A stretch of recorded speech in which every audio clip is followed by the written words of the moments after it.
¿Qué tal? Muy buenas tardes a todas y a todos. Muchísimas gracias por conectarse esta tarde para platicar de los precedentes judiciales, antecedentes, retos y prácticas. Otra forma de preguntar lo mismo es qué son, cómo funcionan y cómo los puedo utilizar para tener una mejor práctica jurídica.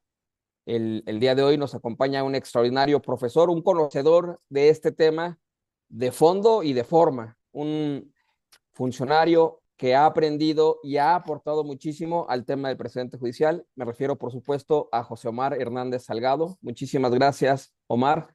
Te agradecemos el espacio y el tiempo. La idea, para las personas que no conocen a IntelliJuris, la idea es que IntelliJuris funcione como una plataforma de aprendizaje jurídico donde ustedes puedan encontrar charlas extraordinariamente útiles y pertinentes sin costo alguno, como la del día de hoy, o cursos de distintas materias jurídicas especializados, de introducción, de alto nivel, dependiendo de las necesidades del distinto público.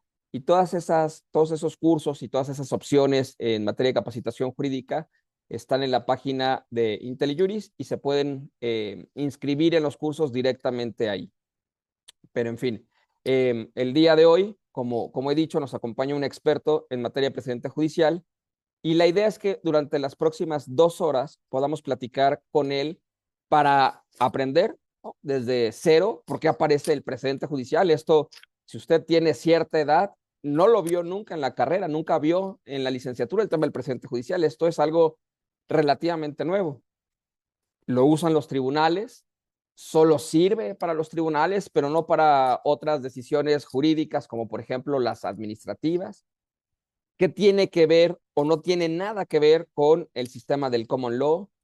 ¿A quién le resulta obligatorio? ¿Quién puede generar precedentes? En fin, todas estas preguntas que probablemente usted se ha topado en el día a día y que no ha encontrado la respuesta, el día de hoy, Omar, el maestro Omar Hernández, nos ayudará a darle respuesta. Y también, por supuesto, los invito a que hagan sus preguntas a través de esta herramienta, con el chat de esta herramienta, para que le puedan escribir directamente a Omar y decir, oye, pero esto o aquello, y yo con mucho gusto iré tomando esas preguntas y las iremos conversando con nuestro invitado del día de hoy. En fin, pues esa es la presentación de esta conversación. Y ahora presento a Omar Hernández. Como he dicho, él hoy en día trabaja en la Suprema Corte de Justicia de la Nación y lleva ya varios años dedicado a este ejercicio.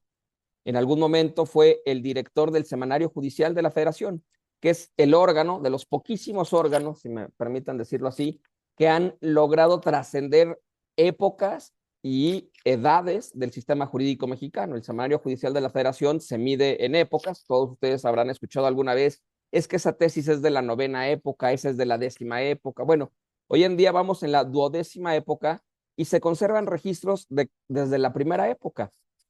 Y eso es desafortunadamente poco común en nuestro país, un registro puntual, histórico, conservado y que hoy en día sea de utilización, de uso, no abundan. Y Omar lo conoce y lo conoce bien y en muchos sentidos ha ayudado a ejecutarlo, llevarlo a cabo, a que viva, que llegue a las salas, a los escritorios, a las demandas, a las contestaciones. En fin, en realidad es un trabajo muy interesante porque el derecho, y ya con esto cierro yo el uso de la voz y cedo los micrófonos a Omar. Pero como ustedes saben, el derecho es algo vivo, es algo en constante movimiento, es algo dinámico.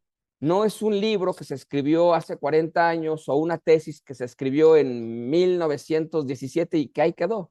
Por el contrario, siempre está moviéndose. Y hoy un derecho que encuentra su ley fundamental en una constitución política de 1917, tiene que enfrentarse a decisiones, por ejemplo, de inteligencia artificial o de violación de derechos humanos a través de tecnología que en aquel momento, 1917, era absolutamente fuera de toda posible imaginación.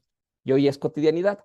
¿Cómo convive el derecho? ¿Cómo conviven los tribunales? ¿Cómo se adaptan los tribunales y las decisiones jurisdiccionales a estas realidades? Por poner solo un pequeño botón de muestra de la inteligencia artificial, pero en realidad los cambios sociales, culturales, económicos, políticos, geográficos, geopolíticos, dan lugar cada año a nuevas y nuevas y nuevas realidades. Y de todo esto, y con esto ahora sí me callo, de todo esto, Omar nos va a llevar de la mano y nos va a explicar desde cero. Estimado Omar, gracias por tu tiempo, gracias por tu presencia y si me lo permites, déjame poner sobre la mesa la primera pregunta, la pregunta básica. ¿Qué es un precedente judicial? ¿Sustituye a las tesis? ¿Es otra forma de llamarle a la jurisprudencia? ¿Conviven ambas cosas, la jurisprudencia y el precedente judicial? Nada que ver, todo igual. Omar, por tus respuestas, tu exposición y tu tiempo, muchas gracias. Pues al contrario, querido Luis, muchísimas gracias a ti, a IntelliJuris, por la invitación. Tenía un rato que no estaba con ustedes.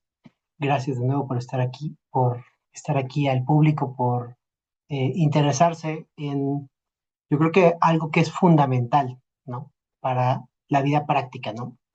Y pues vamos a empezar con tu primera provocación, ¿no? ¿Qué se entiende por precedentes, ¿no? Y creo que sí vale la pena ponernos de acuerdo y no porque pongamos teóricos, históricos, me voy a poner un poquito histórico, pero van a entender por qué tiene ese tipo de justificación, pero sí es importante ponernos de acuerdo, ¿no? Porque no hay un consenso doctrinal, ¿no? Si preguntamos qué nos referimos por precedentes, que es con el núcleo de tu pregunta, híjole, podremos entender un montón o podemos encontrar desde el punto de vista doctrinal un montón de posturas, doctrinas, conceptos, desde algunos que van desde el punto de vista más maximalista y dicen que precedente es toda decisión judicial, otros más minimalistas que empiezan a establecer algunas categorías o algunas consideraciones para agregarlo, por ejemplo, que sea relevante, vinculante, obligatorio, si es que hay alguna característica o alguna similitud entre estos conceptos. Otros que agregan también que es relevante para analizar y resolver casos similares, casos idénticos, eh, que ahí también tienes una segunda complicación, eh, que es idéntico, que es similar. Otros que hacen referencia a que tiene que ser necesariamente hacia el futuro, algunos otros que dicen que también puede establecerse precedentes para hacer una cuestión hacia el pasado. Pero bueno, la verdad es que necesitamos ponernos de acuerdo para entender qué es lo que vamos a referir, porque justo, como te digo, hay muchísimas palabras, muchísimas formas de entender precedente, ¿no? Inclusive en el día a día, más allá de lo que digan los doctrinarios, podríamos pensar que la palabra precedente tiene sinónimos y justo lo que tú dices, ¿qué es un precedente? ¿Es lo mismo que jurisprudencia? ¿Qué es jurisprudencia? ¿Es lo mismo que algún tipo de doctrina constitucional? ¿Cuáles son las diferencias entre entre estos conceptos? Ahora, lo que me importa con esto, primero evidenciar es que estamos en presencia de una palabra que de algún modo hace referencia a múltiples conceptos, y eso está bien, ¿no? Y ahora, lo que yo les voy a decir, o no voy a tratar de desentrañar en las próximas minutos, la naturaleza de la palabra ni la esencia, ¿no? Vamos a estipular, vamos a entendernos y vamos a ponernos de acuerdo a qué me voy a referir, ¿no? ¿Esto por qué? Pues porque la idea de este curso es tratar de darle un enfoque práctico, no me voy a poner a discutir con Chiassoni o con algunos otros académicos que hacen análisis jurisprudencial o teoría del precedente. Yo lo que voy a tratar de explicarles es algo que les puede servir a ustedes para entendernos, ¿no? Y la verdad, creo que Luis tiene toda la razón cuando dice, híjole, si estudiamos la carrera hace unos años, la palabra precedentes no se usaba para nada, ¿no? A lo mejor la llegábamos a escuchar si nuestros profesores, si teníamos clases de derecho comparado o nuestros profesores de derecho constitucional nos hablaban del common law, pero bueno, con independencia que incluso dentro del propio common law hay muchísimas diferencias, muchísimas salvedades o muchísimas variaciones del término precedentes, ¿no? Eh, y bueno, dicho lo anterior, o cómo voy a entender precedentes, primero voy a hacer referencia a que se trata de una resolución judicial, ¿no? ¿Qué es una resolución judicial o es una decisión judicial? Eh, desde el punto de vista mexicano. Entonces voy a tratar de aproximarme o ir delimitando la pregunta para hablar de, o para reencauzarla a si es lo mismo hablar de jurisprudencia que de precedentes. No, ahí vamos a tener una reformulación de tu pregunta y desde el principio yo les digo, yo pienso que no. Yo pienso que hablar de jurisprudencia y precedentes no es exactamente igual, ¿no? Entonces, no sé si tratar de convencerlos, pero al menos voy a tratar de explicar un poquito más por qué creo yo que no son exactamente lo mismo, ¿no? Sobre todo cuando estamos en presencia de un momento tan novedoso en nuestra cultura, porque como nosotros seguramente tenemos claro, cuando hablamos de decisiones judiciales, lo primero que se nos viene a la mente es la palabra jurisprudencia, ¿no? O sea, no pensamos en la palabra precedentes, como bien lo dijo Luis, salvo que estuviéramos pensando en el common law, en alguna cuestión de derecho comparado. Para el mexicano, que es lo que queremos hablar hoy, es si hablamos de resoluciones, hablamos de jurisprudencia, ¿no? Y esto también es curioso porque la propia palabra jurisprudencia también puede tener distintas pues, conceptos o distintos significados completamente distintos, aunque sí tienen algún tipo de vínculo, ¿no? Es común que cuando estamos hablando de un jurisconsulto o de jurisprudencia, pues pensamos o hacemos referencia al estudioso o a la ciencia que estudia el derecho, ¿no? ¿No? De hecho, la Escuela Nacional, pues era la Escuela Nacional de Jurisprudencia, antes de ser de Derecho, ¿no? También podemos llegar a pensar que jurisprudencia se refiere al cúmulo o al conjunto de ciertas decisiones que algún tribunal emite de manera general o de manera más específica. Les pongo un ejemplo. Es fácilmente se repite en la práctica que hablamos sobre la jurisprudencia de la Corte sobre libertad de expresión. Entonces ahí tenemos un segundo significado de jurisprudencia, ¿no?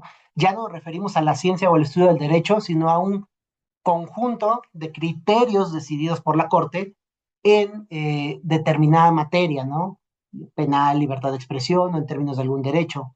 También ahí les va un nuevo concepto y es al que me voy a referir para luego regresar a la pregunta de precedentes.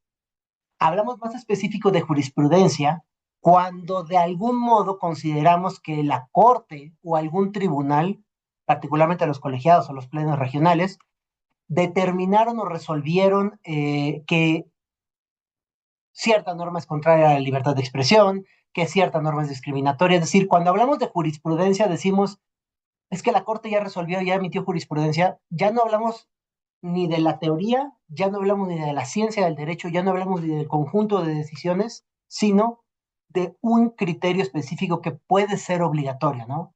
Es una tesis de jurisprudencia. Hay una tesis que hace referencia a las características para la prescripción. Ya nos referimos a una decisión específica que fue adoptado siguiendo ciertos protocolos, a lo mejor alguna votación en algún momento de nuestra vida y todavía para los tribunales colegiados, porque se repite o se reitera el criterio, ¿no? Entonces, como se dan cuenta desde ahorita, son palabras que evocan a demasiadas cosas y por eso es importante tratar de entenderlo, ¿no? Normalmente cuando hacemos referencia a las jurisprudencias, lo que tratamos de entender, al menos en el argot básico que me quiero referir, es que son normas jurídicas que de algún modo son de carácter general, que son emitidas por ciertos órganos, ¿no? Particularmente por la Suprema Corte de Justicia, los plenos regionales, también los tribunales colegiados. Insisto, van siguiendo ciertos procedimientos al momento de resolver los casos que le llegan, específicamente juicios de amparo. Y bueno, ahora sí, para hacer referencia a todo esto, yo sí creo que voy a tener que detenerme un poquito a platicar con ustedes de cosas históricas. Les prometo que no los voy a aburrir, les prometo que no los voy a llenar de datos, pero sí les voy a tratar de entender pues por ejemplo, los voy a tratar de dónde vienen las tesis, por qué tenemos en México tesis de jurisprudencia, ¿no? Y lo que sí es importante, y aquí yo voy a seguir a Camilo Saavedra, un profesor creo que estaba todavía en el Instituto de Investigaciones Jurídicas. Camilo tiene un artículo que ahorita les doy el nombre, que es muy bueno, que nos ayuda a tratar de dar cuenta de la evolución de la jurisprudencia. Y Camilo lo que identifica es que, al menos en México, nuestra idea de jurisprudencia como decisión jurídica específica y concreta está estrictamente vinculada a la ley de amparo, ¿no? Es decir, El desarrollo de ese concepto lo tenemos que entender necesariamente vinculado a la legislación de amparo que se fue emitiendo pues, desde el siglo XIX, ¿no? Como ustedes saben, una vez que se constitucionaliza el amparo, es decir, que se establece en la Constitución en el 57 y luego se emite la ley de amparo del 69, en esa ley se establece que los tribunales de algún modo fijan o establecen o dicen que es el derecho. Una vez que desde la propia ley o desde la, digamos, lingüística de la ley se reconoce que los tribunales dicen el derecho, se ve el Poder Judicial, se ve, o el sistema jurídico mexicano, se da cuenta o reconoce que hay que de algún modo sistematizar y publicitar o darle conocimiento o darle difusión a los criterios que van emitiendo los tribunales, ¿no? Y es cuando en 1870 el presidente Benito Juárez emite un decreto bien importante para crear el Semanario Judicial de la Federación, ¿no? Ya Luis nos decía, el semanario es un órgano pues que eh, ha estado presente en gran parte de nuestra vida constitucional y es gracias a un decreto de Benito Juárez en el que se establece este órgano con la finalidad de publicar, decía en ese entonces, si no mal recuerdo, las sentencias firmes que se dicten en los juicios de amparo, ¿no? Entonces, la idea es difundir lo que los tribunales, particularmente la Suprema Corte, están emitiendo o están resolviendo al momento de fallar los juicios de amparo. Ahora, sí me es importante referir que este no es el primer, de algún modo, órgano, medio o periódico para difundir criterios, ¿no? Tenemos antecedentes importantes como la revista El Foro, la revista El Derecho. Hay varios que de manera privada se dieron cuenta que era importante, con independencia de que seamos eh, un sistema jurídico de corte civilista, era importante atender a ese mandato de la ley de amparo para saber qué es lo que estaba diciendo, ¿no? Entonces, eh, pues Benito Juárez, con la idea de publicar o de permitir que hubiera un órgano del Estado, un órgano público que difundiera las sentencias, es que emite este importante decreto, ¿no? Eh, Voy a avanzar un poquito en el tiempo para referir que ya en el Porfiriato hay un jurista que, como todos ustedes saben, tiene o tuvo y tiene todavía hoy en día una figura central cuando estamos relacionando con el juicio de amparo, ¿no? Y es Ignacio Vallarta. Se dice que él fue uno de los autores de la ley de amparo del 82, y no solamente de la ley de amparo, sino también de algunas de las tesis o algunos de los criterios emitidos que todavía de algún modo rigen o están estructurando parte del sistema del juicio de amparo y que se mantiene en nuestro sistema jurídico, pues son idea de él. ¿Sale? Ahora, aquí en esta ley, la ley del 82 es bien, bien importante para tratar de ir entendiendo hacia dónde voy. En ese entonces se establece que hay una sanción para los jueces que concedan o nieguen un amparo, es decir, que tomen una decisión en un juicio de amparo que vaya en contra de la interpretación que hubiera formulado la Corte en 5 criterios de manera consecutiva. Esto es un elemento importantísimo, es decir, la obligatoriedad de las sentencias de la Corte o de las decisiones de la Corte, reconociendo que la Corte va a interpretar o va a crear derecho, que esto viene desde la ley previa, se establece como una sanción. Tú, juez de distrito, no puedes ir en contra de una decisión de la Corte, pues tienes que obligadamente seguir la decisión que la Corte está imponiendo o está interpretando en este momento. Y aquí no hay que olvidar el contexto en el cual les estaba contando, ¿no? Como ustedes saben, dentro del porfiriato se desarrolló un proceso muy importante de codificación del derecho en nuestro país, ¿no? Muchos de los códigos importantísimos que se desarrollaron están ahí. ¿Y por qué era necesario codificar? Pues de entrada para concentrar de algún modo la decisión, ¿no? Para controlar de algún modo lo que es el derecho y también para centralizar las decisiones, ¿no? Y esto es bien interesante porque si nos ponemos a pensar cómo en el common law, cómo se fue desarrollando el common law, lo que muchos dicen es que justo la idea del common law viene también con esta lógica. Estamos en un contexto en el cual no teníamos muy claro el sistema de jurisdicción en términos territoriales. Teníamos fueros que iban siguiendo a las personas. ¿Qué pasa cuando el derecho va siguiendo a la persona? Pues la autoridad central tiene menos poder para decidir lo que el derecho es. Entonces, parte de la idea inicial del cómo lo es empezar a concentrar y decir qué es derecho. Más allá de qué dice el derecho, lo primero que hay que identificar es la fuente. ¿Y por qué es importante identificar la fuente? Para centralizar, para controlar.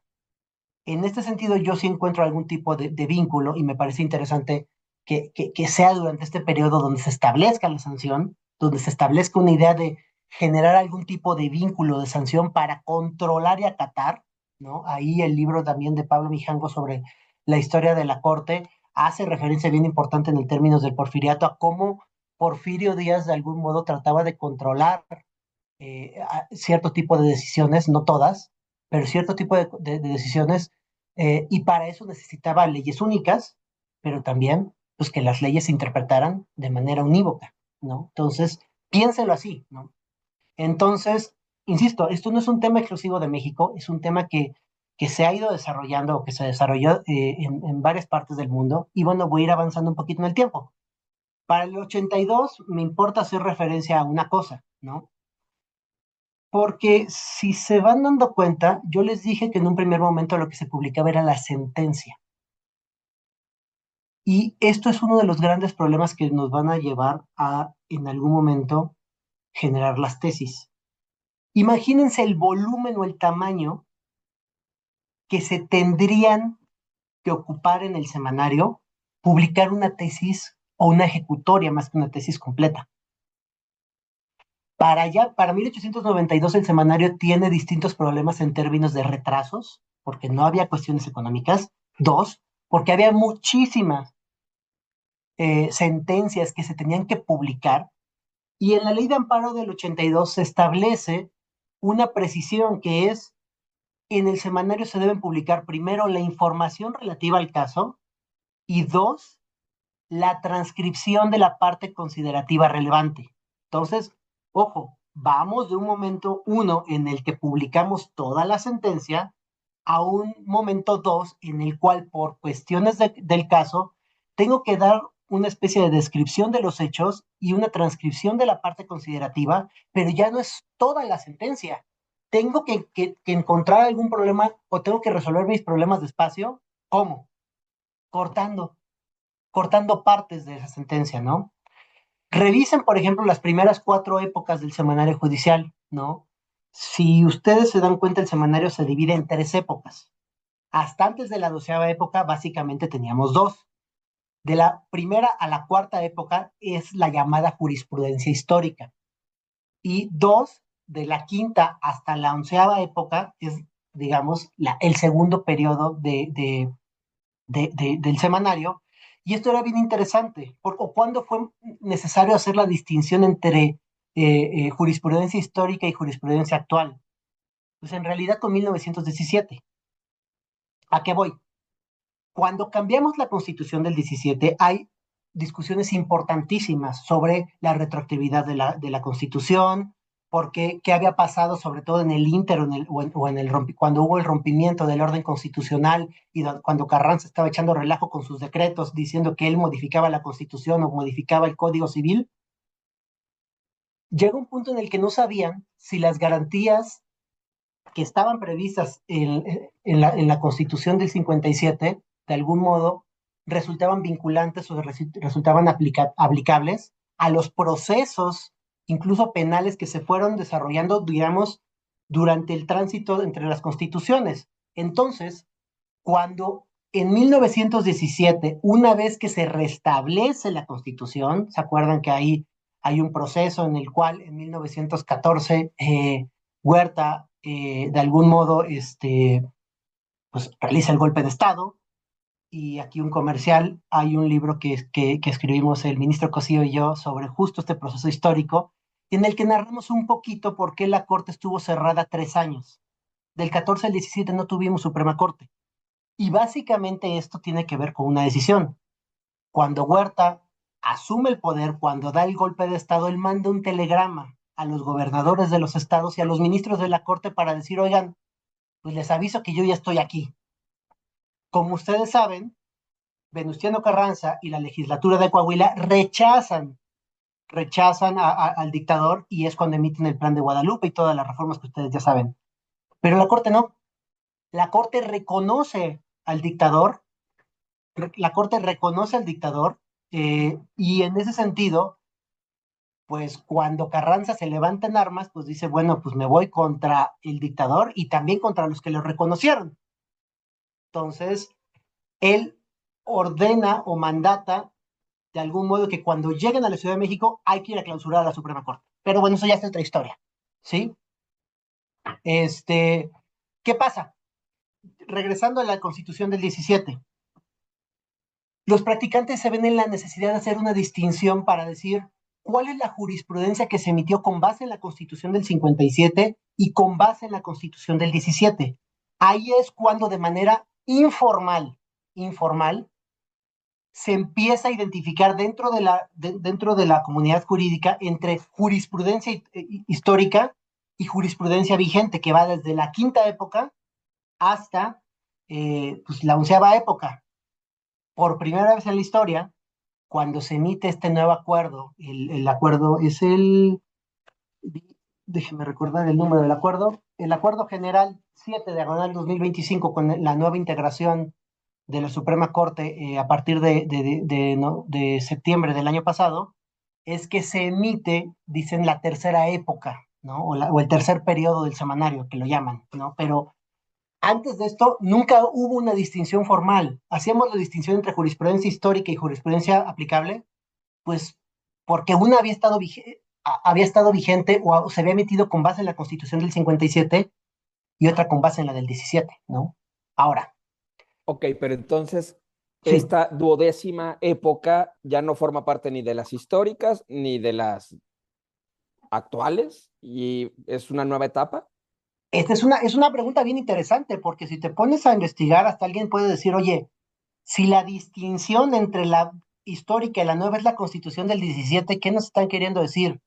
Que hay un rompimiento con la Constitución del 17, que hay un rompimiento con lo que se hizo de la quinta a la onceava época, eh, y en realidad no, ¿no? Si ustedes se acuerdan, de hecho, la propia, ahora no recuerdo si es un transitorio de la Constitución o de la ley de amparo cuando se modifica, la ley de amparo es clara y dice, la jurisprudencia sigue vigente. Es decir, la jurisprudencia que sigue estando vigente de la quinta a la onceava época, pues en realidad sigue estando, pero ahora pues los ministros decidieron establecer esta nueva, como dice, Acuerdo General 5, perdón, 7 diagonal 2025 del Pleno de la Corte del 3 de septiembre, por el que se determina el inicio del tercer periodo denominado de la justicia con el pueblo y de la duodécima época del semanario de la Federación denominada de la justicia pluricultural, la igualdad sustantiva y la inclusión en México, y se establecen sus bases.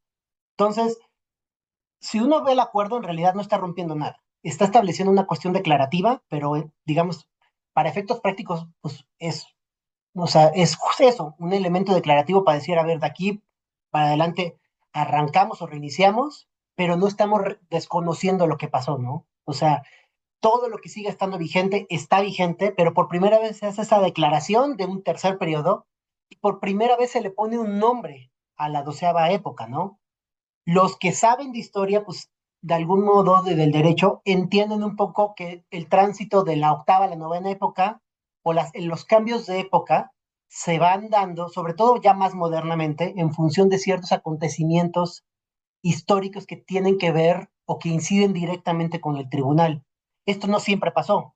Si ustedes ven las primeras épocas del semanario, cuando se cambian las épocas, pues es básicamente por una decisión completamente editorial. El semanario es un periódico, ¿no? Y así como ustedes ven de algún modo, algún tipo de publicación o hasta las series de televisión que de repente dicen, cambia de época. ¿Por qué cambió de época? Pues porque a lo mejor un personaje se va a morir o cambiaron a uno de los de la integración o cambia la trama y ahora se van de vacaciones a Acapulco en lugar de estar en la Ciudad de México.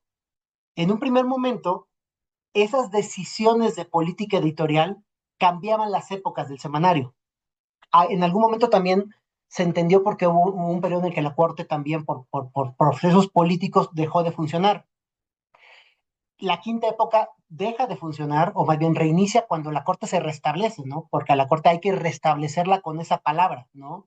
¿Por qué? Pues porque pues, la Corte anterior, la Corte huertista, pues son los traidores. Después tenemos algunos procesos que pueden históricamente identificar los cortes de los periodos.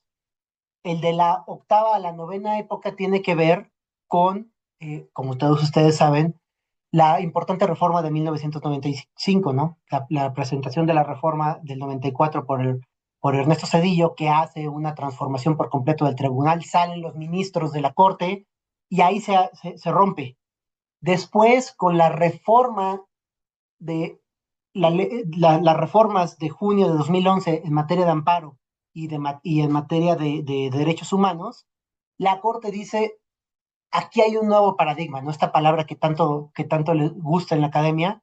Entonces tenemos que cambiar de época, pero eso ya es una decisión de algún modo de política. Entonces, lo digo para que no nos espantemos, ¿no? Y que aunque ahora le pusieron nombre, o la Corte decidió ponerle nombre, pues la verdad es que no hay nada nuevo bajo el sol. Los propios ministros deciden dónde quieren que cuenten de algún modo su etapa.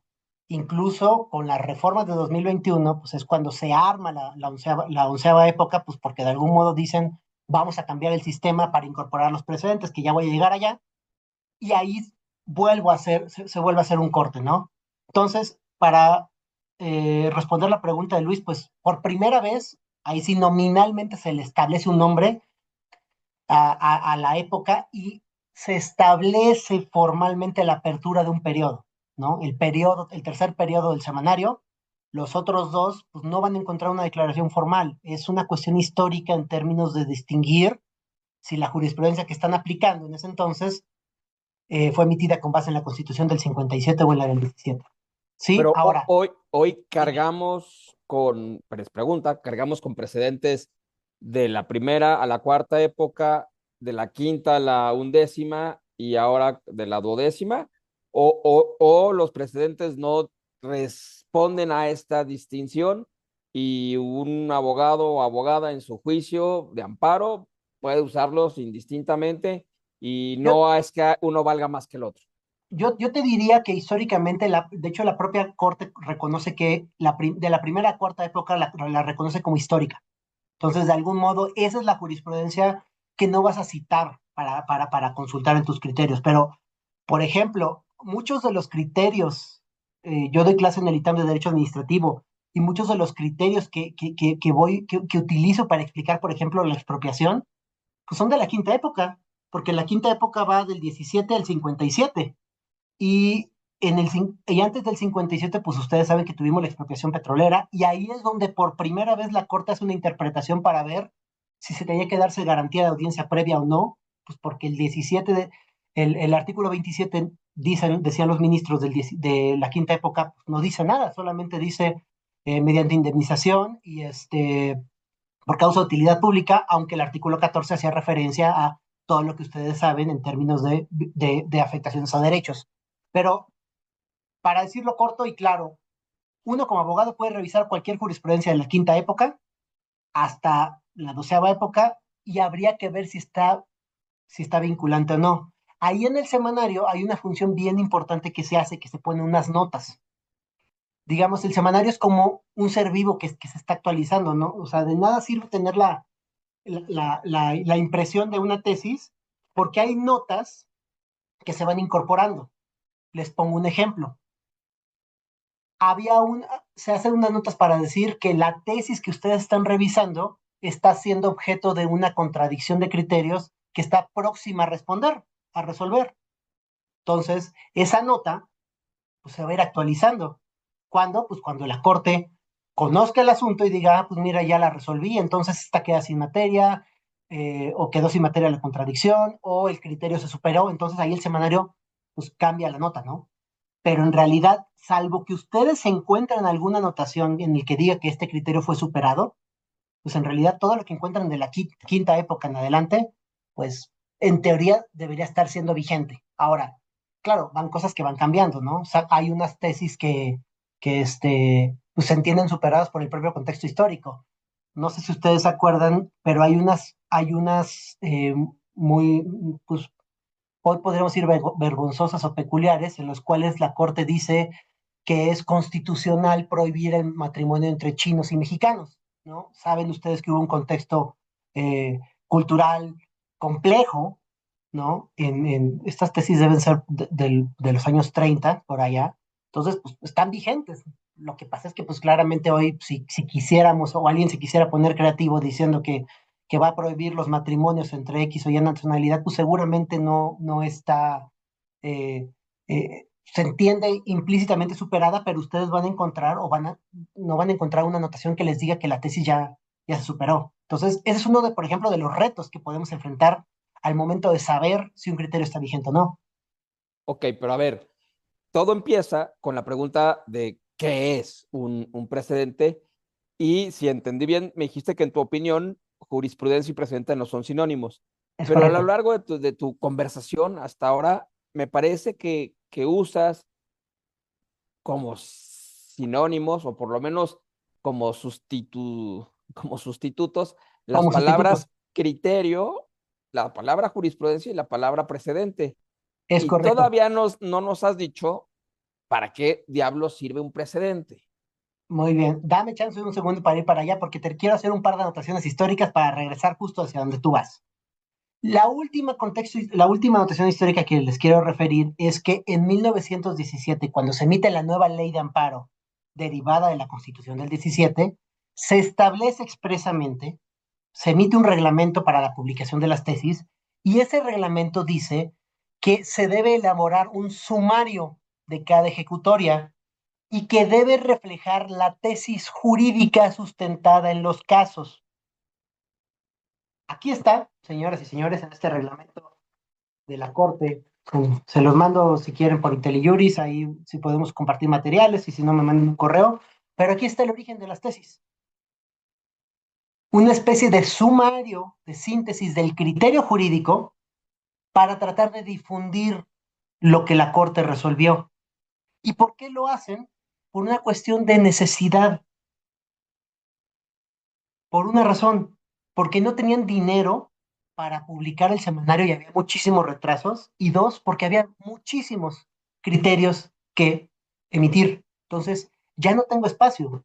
Paso de un momento uno donde publico toda la sentencia, paso a un momento dos al que hago una transcripción de la parte considerativa y doy a un momento tres en el cual ya no hago una transcripción, hago una síntesis de el criterio jurídico, de la tesis jurídica que se sustenta. Entonces, ¿por qué digo que no son iguales? Porque yo creo que las palabras importan y el cambio o el rompimiento, digamos, entre tesis y precedente tiene que ver con la reforma de 2021, ¿no? Simplemente como colorar en nuestro, sistema, nuestro recuento histórico. Primero, nuestro sistema de jurisprudencia está estrictamente vinculado con la ley de amparo, ¿no? Con los mecanismos o la evolución de nuestro sistema por excelencia de control de la Constitución en sede judicial.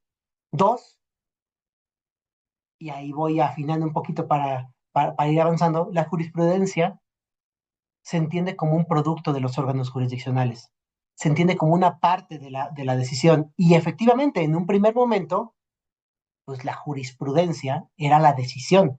En algún momento la jurisprudencia ya no es la decisión, sino el abstract, la regla jurídica, el documento que yo voy emitiendo para decir, esta es la tesis que sostengo, esta es la tesis que publico. Y como último punto que sí me gustaría repetir es, de algún modo hay que entender que este proceso, en términos de establecer criterios obligatorios a partir de decisiones judiciales, tiene que ver con controlar, tiene que ver con tener cierto control sobre las decisiones futuras de los jueces, ¿no? ¿Y por qué digo de los jueces? Porque como todos ustedes saben, pues tenemos una larga tradición en la cual se entiende que la jurisprudencia mexicana es vinculante para las autoridades jurisdiccionales, ¿no? Entonces se busca dar cierto uniformidad al sistema, pero es cierta, no es completa porque las autoridades administrativas no están obligadas por eso. Ahora, Ahora sí ahora sí voy a las preguntas de Luis, ¿por qué digo que no? ¿Qué pasa en 2021? Hay una reforma que, ¿cómo se llamaba? CONI para el Poder Judicial, que elaboró Arturo Saldívar, porque así lo dijo él, ¿no? Él dice que él le dieron un voto de confianza y que él presentó su reforma. Eh, este, y en esta lógica se modifican algunos de los mecanismos que teníamos para la creación de jurisprudencia, entendida como un producto en una tesis. Como ustedes saben, históricamente hemos tenido el sistema de reiteración, 5 asuntos, luego con la nueva ley de amparo bajamos a 3, y en ese sentido la reforma de 2021 sustituye este mecanismo de reiteración para la Suprema Corte y lo incorpora, dice, como un mecanismo de jurisprudencia por precedentes, ¿no? Así dice la ley de amparo.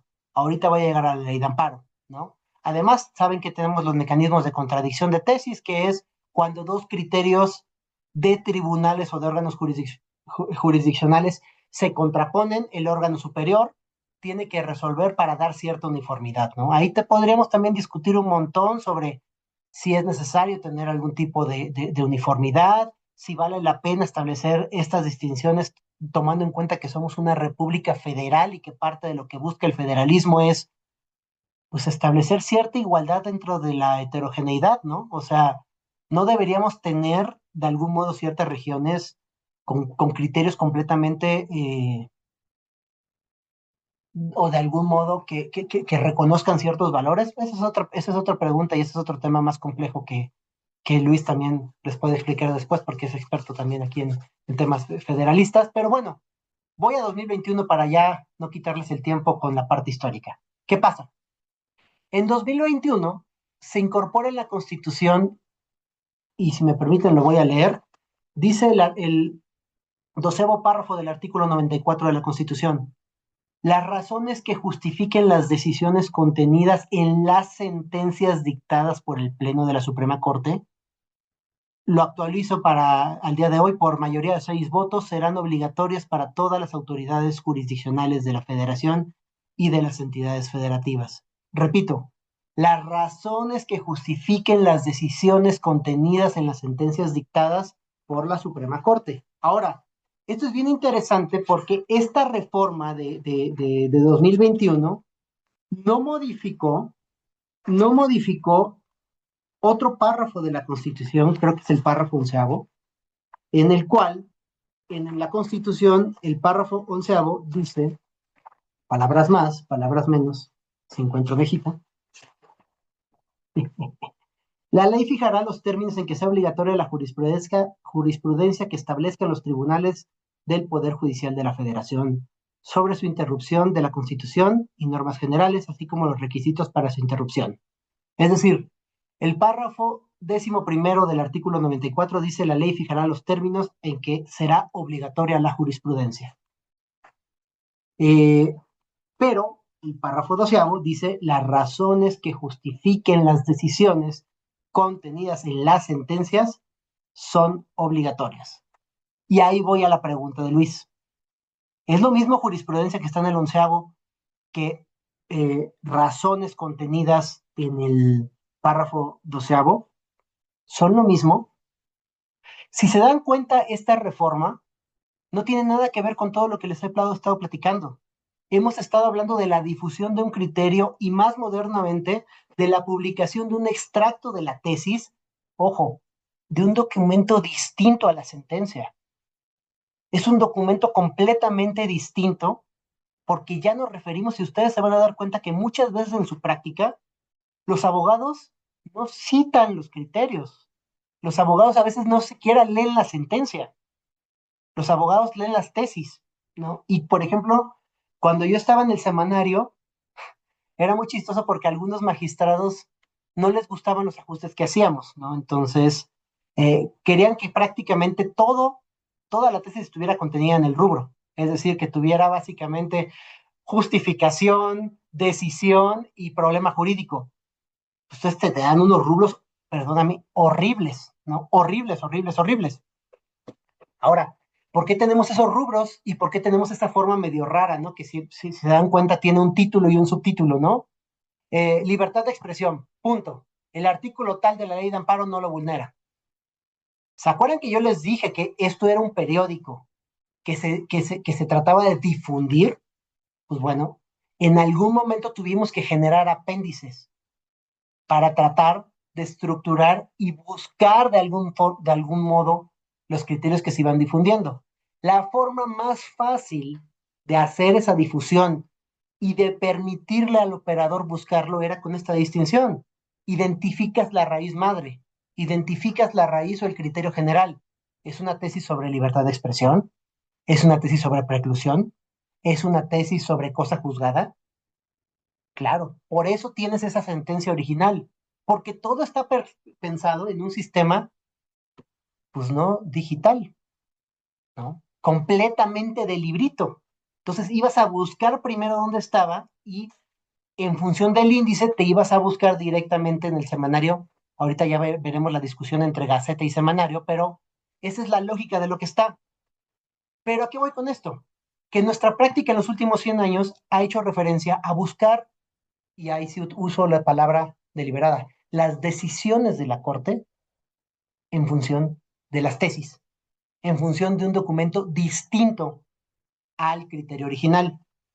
Ahora no me acuerdo bien, pero creo que era Burgoa en su libro del juicio de amparo, cuando hacía este recuento histórico sobre las tesis que se emitieron para definir el concepto de autoridad para efectos del juicio de amparo y que narraba la historia del Jockey Club y todo esto. Creo que no me acuerdo si era Burgoa o en el libro de Góngora, en uno de esos dos libros criticaban y decían, esa jurisprudencia está mal integrada, porque el asunto que integró el quinto precedente para convertirlo en obligatorio no tiene nada que ver con el acto de autoridad del juicio de amparo. Se lo inventaron para convertir un criterio aislado en un criterio obligatorio. No he revisado y mientras estuve en el seminario tuvimos otras preocupaciones en mente, pero creo la anécdota, porque ese es un problema que tenemos con las tesis. Muchas veces, a veces las tesis no reflejan tal cual el criterio y es para allá voy justo con la distinción. Las tesis es un documento distinto. Las tesis no se emiten en el mismo momento. Si ustedes revisan las últimas tesis que publicó la anterior integración de la Corte, se van a dar cuenta que fueron criterios viejísimos, viejísimos. De hecho, todavía incluso estaba como Saldívar como presidente antes de haber llegado, como ministro de sala antes de haber llegado a la presidencia. Hay un desfase por completo temporal en el que de repente el secretario se acuerda y dice, ¡ay! Hay un asunto importantísimo de tal cosa y ya nos vamos. Entonces hay que sacarlos para decir que, pues, para probar que sí trabajamos. Entonces, órale, publica 25 tesis de asuntos que se votaron hace 2 años o hace 4 años. Entonces, en la práctica, la tesis está completamente desvinculada del criterio jurisprudencial, ¿Dirías de la sentencia, perdón. que una buena tesis es una manera de acercarse al precedente? Yo creo que la tesis debería ser una invitación a buscar la sentencia. Yo creo que sí. Yo creo que sí. De hecho, lo sano y lo ideal es que cuando vean una tesis, vayan a buscar el precedente. Pero ¿Por entonces, ¿qué qué? se cita? ¿Se cita la tesis o se cita el precedente o se citan ambas? Es que es bien, es que hasta allá voy. Tú tienes, volvemos a la Constitución. Tú tienes dos sistemas. La Constitución te dice, uno, que la jurisprudencia establecerá los términos en que será obligatoria. Perdóname, la ley establecerá los términos en que la jurisprudencia será obligatoria. Dos, el 12º párrafo te dice las razones que sustenten. Y ojo, nada más como anécdota, esto no es completamente nuevo en nuestro sistema jurídico. Es algo que deliberadamente no estaba omitiendo. Si regresamos a la reforma constitucional del 94 y a la ley reglamentaria del artículo, de la fracción primera y segunda del artículo 105 y nos vamos al artículo 43, nos vamos a encontrar prácticamente la redacción palabra por palabra del párrafo que ya les leí. Ese artículo de la ley reglamentaria del 105, el artículo 47, dice, déjeme buscarlo aquí porque no me lo sé de memoria, me encantaría tener esa cualidad, pero dice las razones que justifiquen las decisiones de las sentencias aprobadas por cuando menos 6 votos, ¿no? Las razones que justifiquen las decisiones de las sentencias aprobadas por cuando menos 6 votos. Cuando llega la novena época, los ministros no saben qué hacer con las tesis o qué hacer con este sistema de razones que justifiquen la decisión. Raúl Mejía le llama jurisprudencia por razones en algún texto que escribió. ¿Y qué hacen los ministros? Empiezan a comerse o empiezan a explicar las controversias y las acciones con base en la ley de amparo. Si ustedes revisan la jurisprudencia de las acciones de inconstitucionalidad y las controversias, empiezan a hacer similitudes con la ley reglamentaria del 105. Pero llega un momento en el que los ministros, por ahí de la 10ª época, dicen, esto no se come igual, este es un sistema distinto de precedentes. Y de hecho, ordenan que en controversias y acciones no se emitan tesis.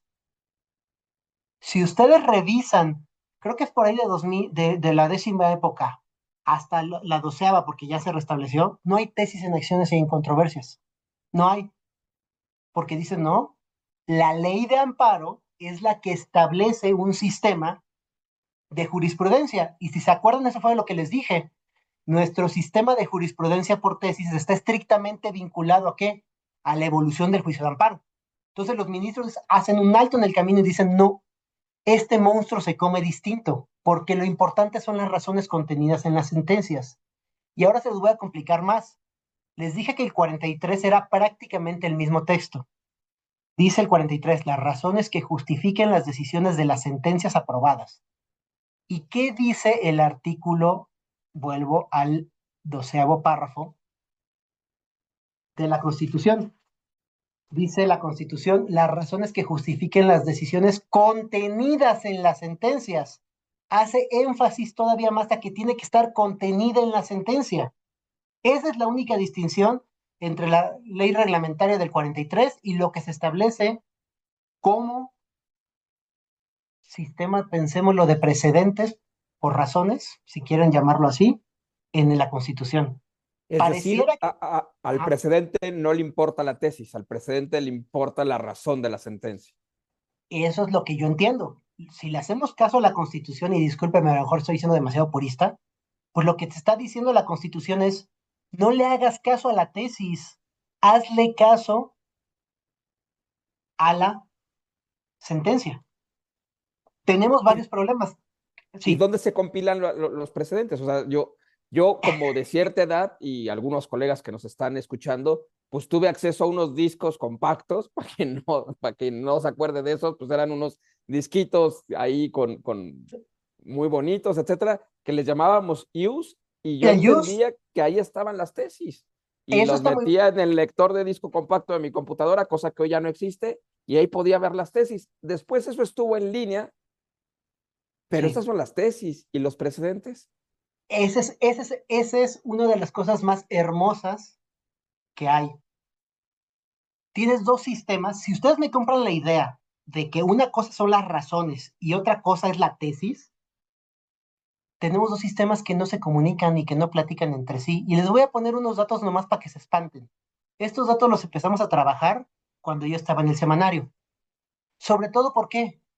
Porque la elaboración de la tesis es discrecional de un secretario o de un ponente. De hecho, no voy a decir nombres de algunos de mis ex compañeros, pero hay compañeros que querían hacer tesis de cada uno de sus párrafos. Entonces buscan algunos asuntos y tienes 25 tesis de un mismo asunto. Esto es completamente discrecional. No está arreglado que deba hacerse. Y ya les dije, hay elementos incluso hasta temporales. Después, busquen, y si no me creen, busquen las jurisprudencias o las tesis de la primera sala que se publicaron en la 11ª época, al final de la 11ª época, se van a dar cuenta que son asuntos fallados 2 o 3 años antes. Literal era, vámonos ya, y antes de irnos quiero dejar mi legado, quiero que mi nombre esté en el semanario, quiero que me promocionen. Pero voy a un punto bien importante. Tú decías algo, ¿dónde se publican y dónde no? Fíjense qué pasa y cuál es el gran problema de nuestro sistema de precedentes. ¿Qué pasa si no se elabora una tesis? Cuando yo llegué al semanario, yo les dije, hagan una compilación, quiero que me busquen cuántos asuntos tienen la mayoría obligatoria, que es decir, 4 para las salas y en ese momento 8 para el pleno, de cuántos asuntos votados pueden tener obligatoriedad. No me hagan mucho caso, pero más o menos en esos años, digamos del 2021, de mayo de 2021 de la reforma a 2025, en total la Corte resolvió más o menos 16,000 asuntos, ¿sale? De esos 16,000 asuntos, aquí tengo el dato, se los digo, la segunda sala publicó algo así como 451 tesis. La primera sala es más activa, publicó 1,100 tesis y el pleno 67. Es decir, de 16,000 asuntos votados, no hubo ni 3,000 tesis. Esto nos haría preguntarnos, pues entonces, ¿qué está resolviendo la Corte? ¿Puras cosas de paja que no son relevantes? ¿O qué hay ahí que no está publicado? Les cuento un chisme, porque ya no están en la Corte, pero en algún momento me decían, ¿tú sabes cómo ocultar un criterio? Fácil, no hagas tesis. Y es facilísimo que se pierda. ¿Por qué? Ahora vámonos, digamos, del género a la especie. ¿Dónde se publican las decisiones de la Corte?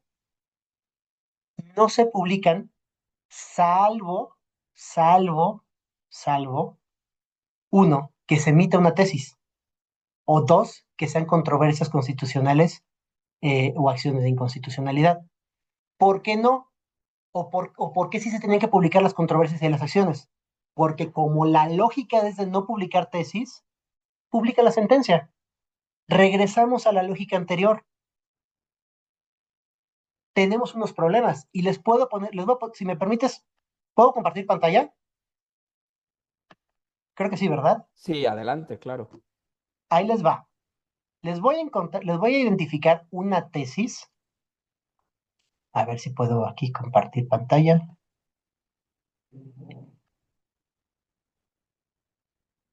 Ok. Listado de tesis. Ya están viendo, ¿verdad? Por aquí. Sí, ya. Muy bien. Chéquense esto que fue uno de los retos que me enfrenté ahí en el semanario. Es una tesis de jurisprudencia por contradicción de criterios que emitió un pleno. Dice, juicio contencioso administrativo federal. Es improcedente en contra de los actos derivados de conflictos suscitados por la prestación de servicios entre la Fiscalía y sus miembros en la relación administrativa. Es un criterio muy fácil, ¿no? O sea, no procede el contencioso cuando hay este tipo de conflictos por prestación de servicios. Es obligatoria. Se publicó, aquí están bien los datos de investigación, ahorita platicamos de la Gaceta y del semanario, cuál es la diferencia entre uno y otros. Una jurisprudencia obligatoria que está publicada. Y como ustedes saben, a partir de la publicación, que son los viernes, al lunes siguiente se entiende obligatoria, ¿no? Ahora, fíjense a ver si todavía está aquí. Fíjense que pusimos acá.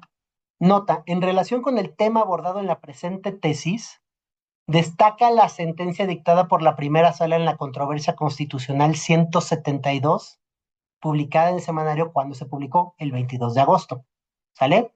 Tenemos una tesis de jurisprudencia que se publica en el semanario de un pleno regional en febrero de 2025. ¿Vale?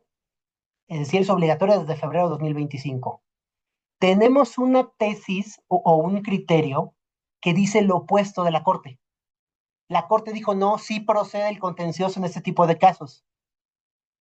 Y la decisión de la Corte, compañeras y compañeros, les aviso, es previa a esta tesis de jurisprudencia. ¿Cuál fue el problema? Que se tardaron en el engrose, porque como discutimos con base en proyectos, y pues porque había un montón de trabajo, se tardó en publicar. ¿Qué es obligatorio entonces? Si le hacemos en estricto sentido caso a esto, pues pareciera que es obligatoria porque fue por mayoría de votos hasta agosto al 22 de agosto se publicó. Entonces, ahora sí, digamos, pero en el Inter, entre febrero y agosto de ese año, tenías un criterio de la Corte que era opuesto a una jurisprudencia publicada. Pero así que, ¿cómo le hago para saber eso si no está publicada? ¿Cómo le hago para saber si no está engrosada? Pónganse a pensar que en el juicio de amparo, ustedes también van a tener precedentes obligatorios y ahí les va. Encontramos un montón de asuntos que tenían esta votación calificada. Les dije el número, ¿no? Pero más o menos solamente del 10% de los asuntos, más o menos, calcúlenle algo así, se publican tesis. Y todos los demás precedentes obligatorios que se hayan votado en esos asuntos, de aquí más de uno se debería estar espantado por la incertidumbre jurídica que se puede generar. Súmenle ahora que hay discusiones ahorita en el Pleno sobre si puedo poner párrafos que no sean aprobados por la mayoría. Oye, pero a ver, ese del párrafo ya es algo nuevo y ahora le entramos si quieres, pero Al un rato vamos, paso ajá, atrás, un paso sí. atrás. Uno, si estamos entendiendo bien, si estoy entendiendo bien, tú dices, oye, a ver, aguas, hay menos tesis que precedentes, hay precedentes que nunca encuentran su difusión a través de una tesis y esos Vamos a llamarlo así, precedentes se van, sentencia.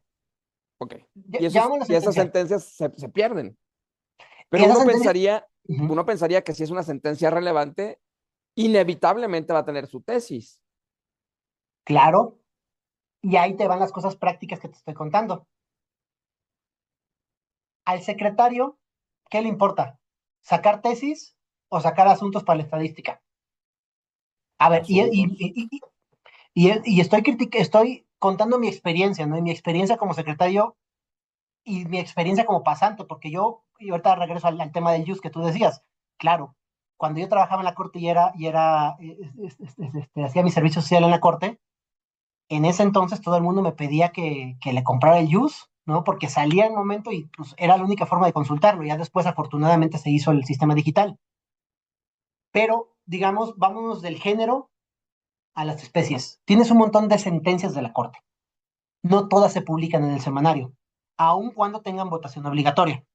Es decir, tienes un montón de sentencias dictadas en juicios de amparo con votación obligatoria y en términos de la Constitución, pues debe ser precedente obligatorio, ¿no? Porque dice la Constitución que cuando se vote por seis o antes, antes de la reforma de la nueva integración, cuando se votara por cuatro, y eso no se publica. ¿De qué depende? Del secretario.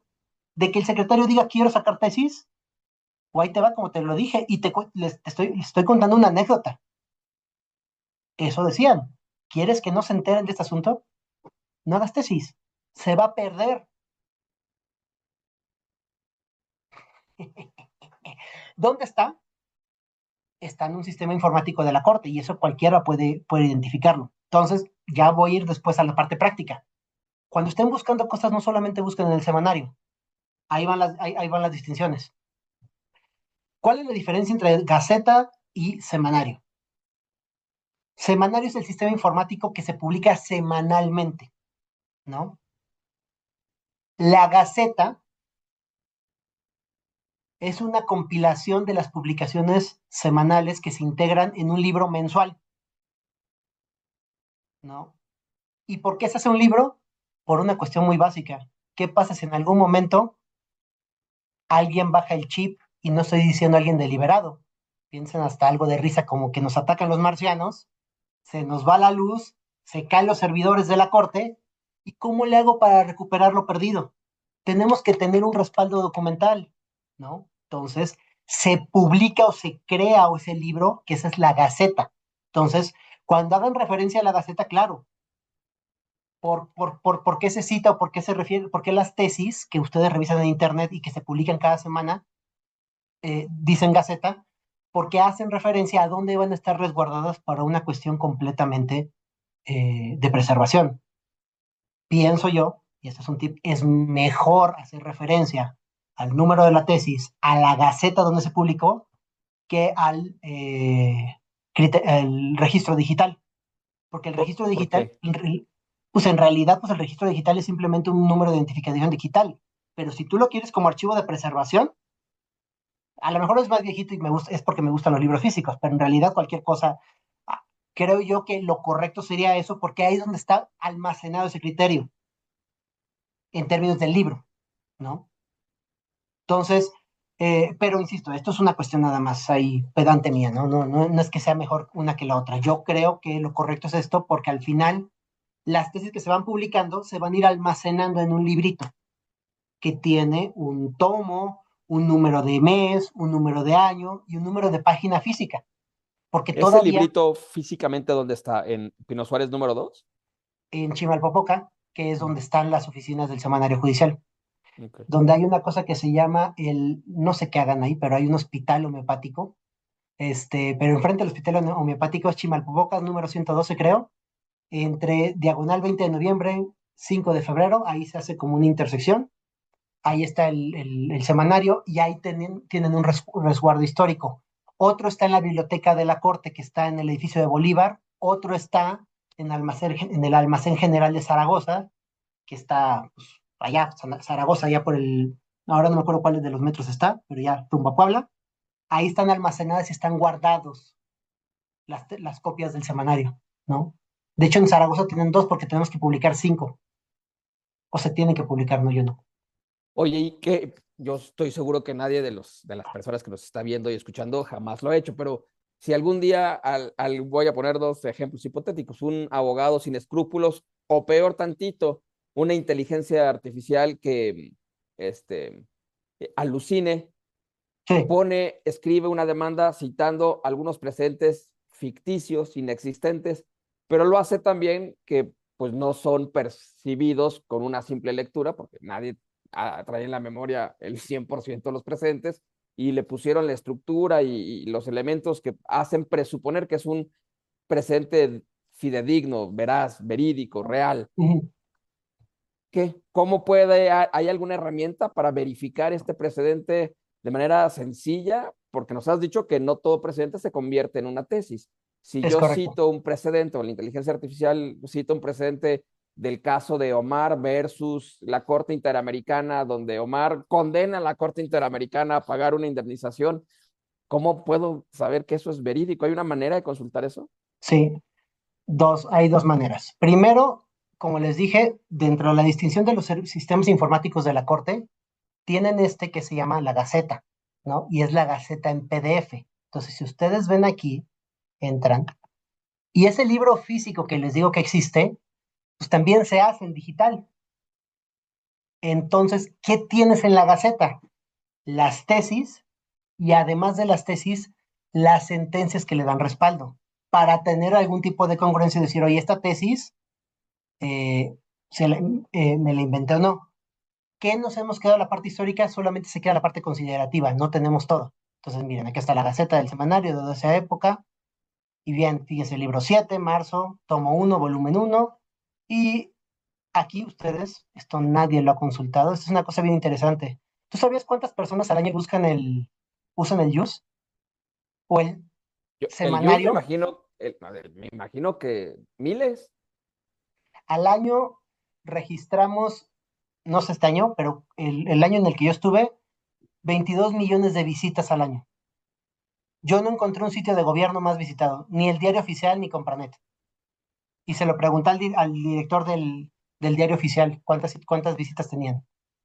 Porque claro, aquí tú tienes, o sea, tú al diario oficial lo revisas a lo mejor una persona, pues chance una vez al día, si es cuidadoso como tú para andar revisando qué se publica todos los días, pero piensa en el operador jurídico, piensa en los tribunales colegiados que van a estar revisando dos o tres veces pues, la página del semanario. Entonces son 22 millones de visitas normal por promedio al año. Entonces, si ustedes buscan aquí este libro, este tomo tiene 1000 páginas y ahí debe estar. Ahora, ¿qué pasa? ¿Cómo sabemos que esto está alterado o no está alterado? Tienen las sistemas, la página de la corte tiene un mecanismo de algún modo criptográfico y me da mucha pena no poder explicar tecnológicamente cómo funciona para revisar cuando hay una vulneración. Pero por si ustedes son demasiado desconfiados, y esta es, no es, ¿cómo se llama? No es la difusión o la promoción original, pero sí es un sitio que pocas veces se visita. Ahí les va. Yo ya no sé si llegan haciendo las citas, pero cuando yo estuve en el semanario, nos tocó conmemorar los 200 años de la Constitución del 24 y por lo tanto los 200 años de la instalación de la Suprema Corte. Y creamos un micrositio que yo de verdad se lo recomiendo mucho, que es esto, bicentenario.scjn.gov.mx. Aquí tiene un video muy coqueto, pero más allá del video coqueto que me da gusto que todavía esté, van a ver aquí un repositorio. Para los que le saben a la cuestión tecnológica, aquí van a entender o aquí van a poder, por ejemplo, bajar todo el semanario, todo lo que esté en el semanario desde el 17 y actualizado en tiempo real. Esto tiene unos hash informáticos para verificar que no hay una vulneración o que yo se la dé. De hecho, hicimos algunos proyectos con algunas universidades para empezar a desarrollar inteligencia artificial o buscadores. Digamos, esta es la evolución, si esto fuera un Pokémon, esta sería como la super evolución del use que tú decías, Luis. Aquí está todo. Y para los más tecnológicos, tienen hasta las APIs. Se pueden conectar directamente a los servidores de la Corte y pueden guardar una copia del semanario y una copia de todas las sentencias de la Corte. Ahora, no crean que les va a llegar eso en Word. Están en un sistema encriptado, no sé, CSV se llama el sistema y me da mucha pena, no soy experto no estoy experto en tecnología, pero esto es una forma de que ustedes puedan tener toda la información y la usen, porque Luis lo dijo hace rato. Si se dan cuenta, todo lo que les he estado contando de la prehistoria, pues de algún modo tiene una provocación. Las estructuras que hoy en día, y lo digo con respeto, no por criticar a la Corte, sino porque el peso de la institución del semanario se ha mantenido bajo un sistema digital o bajo un sistema con ciertas estructuras, entonces no es una crítica, es más bien lo que es. Pero ustedes pueden hasta conectar su ChatGPT o el cloud con las APIs, si alguien le sabe, para empezar a generar incluso algún tipo de buscadores premium. Ahora, voy al punto que Luis decía, pensando en temas de los buscadores y todo esto. Luis me preguntaba dónde está todo lo de la corte, ¿no? Eh, Hay una cosa, que hay un buscador que se llama Buscador Jurídico de la Suprema Corte. Yo no sé si lo conozcan, pero es una chulada. ¿Por qué? Porque aquí tienen un montón de cosas, aquí tienen un montón de fuentes. Las, las fuentes del semanario, que son las tesis, los votos, los acuerdos y algunas de las sentencias que se publiquen ahí, pero tienen el SIG, que es el que está ya en la página del Bicentenario. Son todas las sentencias de la Corte. Entonces, imagínense que queremos hablar, piensen nada más libertad de expresión, ¿no? Porque tengo una fijación con ese tema. Aquí están buscando directamente en la sentencia. Están buscando en todas las sentencias de la Corte.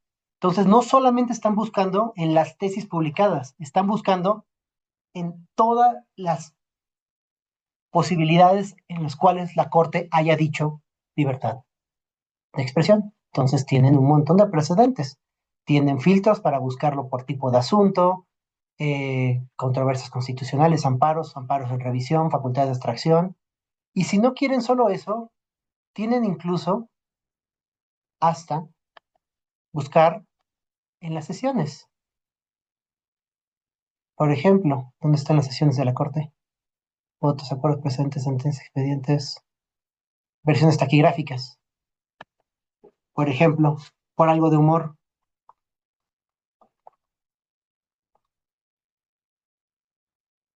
En algún momento se grabó, a ver si aparece, ahí ya no aparece. Ah, no apareció. Pero bueno, en algún momento en un sismo, un ministro dijo algo así, pero no lo alcanzaron a registrar en la taquigráfica. Dijo que Dios nos agarre confesados, pero si quieren buscar por alguna expresión, de hecho, este es un tip. Yo cuando fui secretario de Estudio y Cuenta con el ministro Lainez, me tocaba revisar el pleno. Y cuando me tocaba revisar el pleno, yo necesitaba estar pendiente, por ejemplo, de algunas contradicciones que tenían algunos ministros. Entonces, yo tenía una tabla de datos que hacía en Excel con algunas frases específicas para identificar el número de asunto. Entonces, por ejemplo, si de repente el ministro Lainez me decía, oye Omar, ¿en qué asunto la Corte dijo que en controversias acciones no había inoperantes? No se podían calificar como inoperantes los conceptos de violación o los agravios. Si yo buscaba en el semanario, eso no iba a estar ahí. Si yo buscaba en los resolutivos, pues en el resolutivo de la controversia iba a decir fundada, infundada, pero no era una decisión que el Pleno había adoptado. Entonces yo buscaba dentro del buscador jurídico para ver dentro de las versiones estenográficas o versiones taquigráficas que había, ¿no? Entonces, ¿por qué les pongo algunos ejemplos de esto? Porque creo que los mecanismos o las fórmulas para buscar información dentro de la página de la Corte no se agotan en las tesis.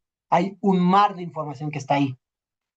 Creo que uno de los retos, y esto lo digo con conocimiento de causa, que tienen claro los ministros es que todavía nos falta, nos falta pulir, ¿no? Por ejemplo, hay que poner reglas claras sobre cuándo se publica una tesis, quién puede proponerlas, pero hay cosas hasta más básicas. Por ejemplo, la tesis tiene que ser el reflejo literal del argumento que está sostenido en la sentencia.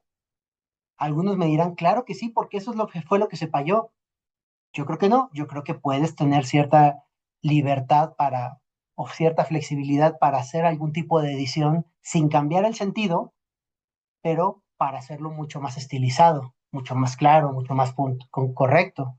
Piensen en todos las, piensen en todas las muletillas, las entradas, por ejemplo, en este sentido, a mayor abundamiento, que a lo mejor tiene sentido que estén cuando estás estructurando un argumento en términos generales, pero a lo mejor una tesis te sobra. Quieres una regla mucho más clara, quieres algo mucho más preciso. ¿Qué requieres? Un texto más corto. Quitar algunas palabras para que se entienda cuál es la lógica de la razón. Creo que me desvía muchísimo en esta última parte, pero creo que era importante explicarles estas distinciones que hay. Yo creo Sí, que tesis sin lugar a dudas, la visita a los sitios fue utilísimo y fue, digamos, una sorpresa muy bienvenida. Pero déjame tratar de conectar con una pregunta que nos hace una de las personas que nos acompaña en esta charla, y es la siguiente. Ya nos pusimos de acuerdo, ya logré entender, muchas gracias por ello, que tesis y precedente no es lo mismo. Entiendo que hay tres maneras de crear una tesis: ¿no? Contradicción de criterio, reiteración y una nueva consideración. Los precedentes supongo que van de la misma manera, pero la parte que me gustaría que nos pudieras explicar es, ¿las tesis son obligatorias para tribunales inferiores? ¿Los precedentes también? ¿Y qué pasa cuando no siguen una tesis o un precedente y se apartan, no necesariamente de manera justificada, de esos precedentes? ¿Procede algo? Eso es un tema bien, bien interesante. A ver, Luis. Decíamos que la Constitución establece expresamente, ¿no? En el artículo 94, que las razones son obligatorias, ¿no? Y dice, son obligatorias para todas las autoridades jurisdiccionales de la Federación y de las entidades federativas. Si vamos a la ley de amparo, que deliberadamente no me quería meter en la ley de amparo para no abrumarlos con citas de artículos, lo que la ley de amparo entiende es que la reiteración se sustituye por la jurisprudencia por razones, entonces basta solo un precedente. Yo tengo la duda de si ese precedente tiene que estarse reflejado en una tesis. Yo creo que no. Ahora, ¿es obligatorio? sí, desde su publicación. Pero aquí tienes el gran problema. Las tesis sí se publican por completo, ¿no? Sí se publican por completo, pero hay muchas tesis que, muchos asuntos, como ya dijimos, que no se publican. ¿Eso es obligatorio? Pues tenemos unos problemas. Les puse el ejemplo, les puse el ejemplo. Ahí nos salvamos, ahí nos salvamos, porque como era controversia constitucional, eventualmente se va a publicar y tú sabes a partir de cuándo se publica, porque cuando lo busques en la Gaceta, lo que pasa es que, miren, voy a regresar a, voy a regresar a todo esto. Eh, lo que tendríamos que buscar, compañeras y compañeros, es la Gaceta del Semanario, porque aquí en la Gaceta del Semanario es donde eh, se publican un montón de cosas. Miren. Entonces, se las puedo complicar todavía más, pero buscamos la última Gaceta. Como ustedes van a ver aquí en esta Gaceta, dice, ok, toma uno, vamos a ver.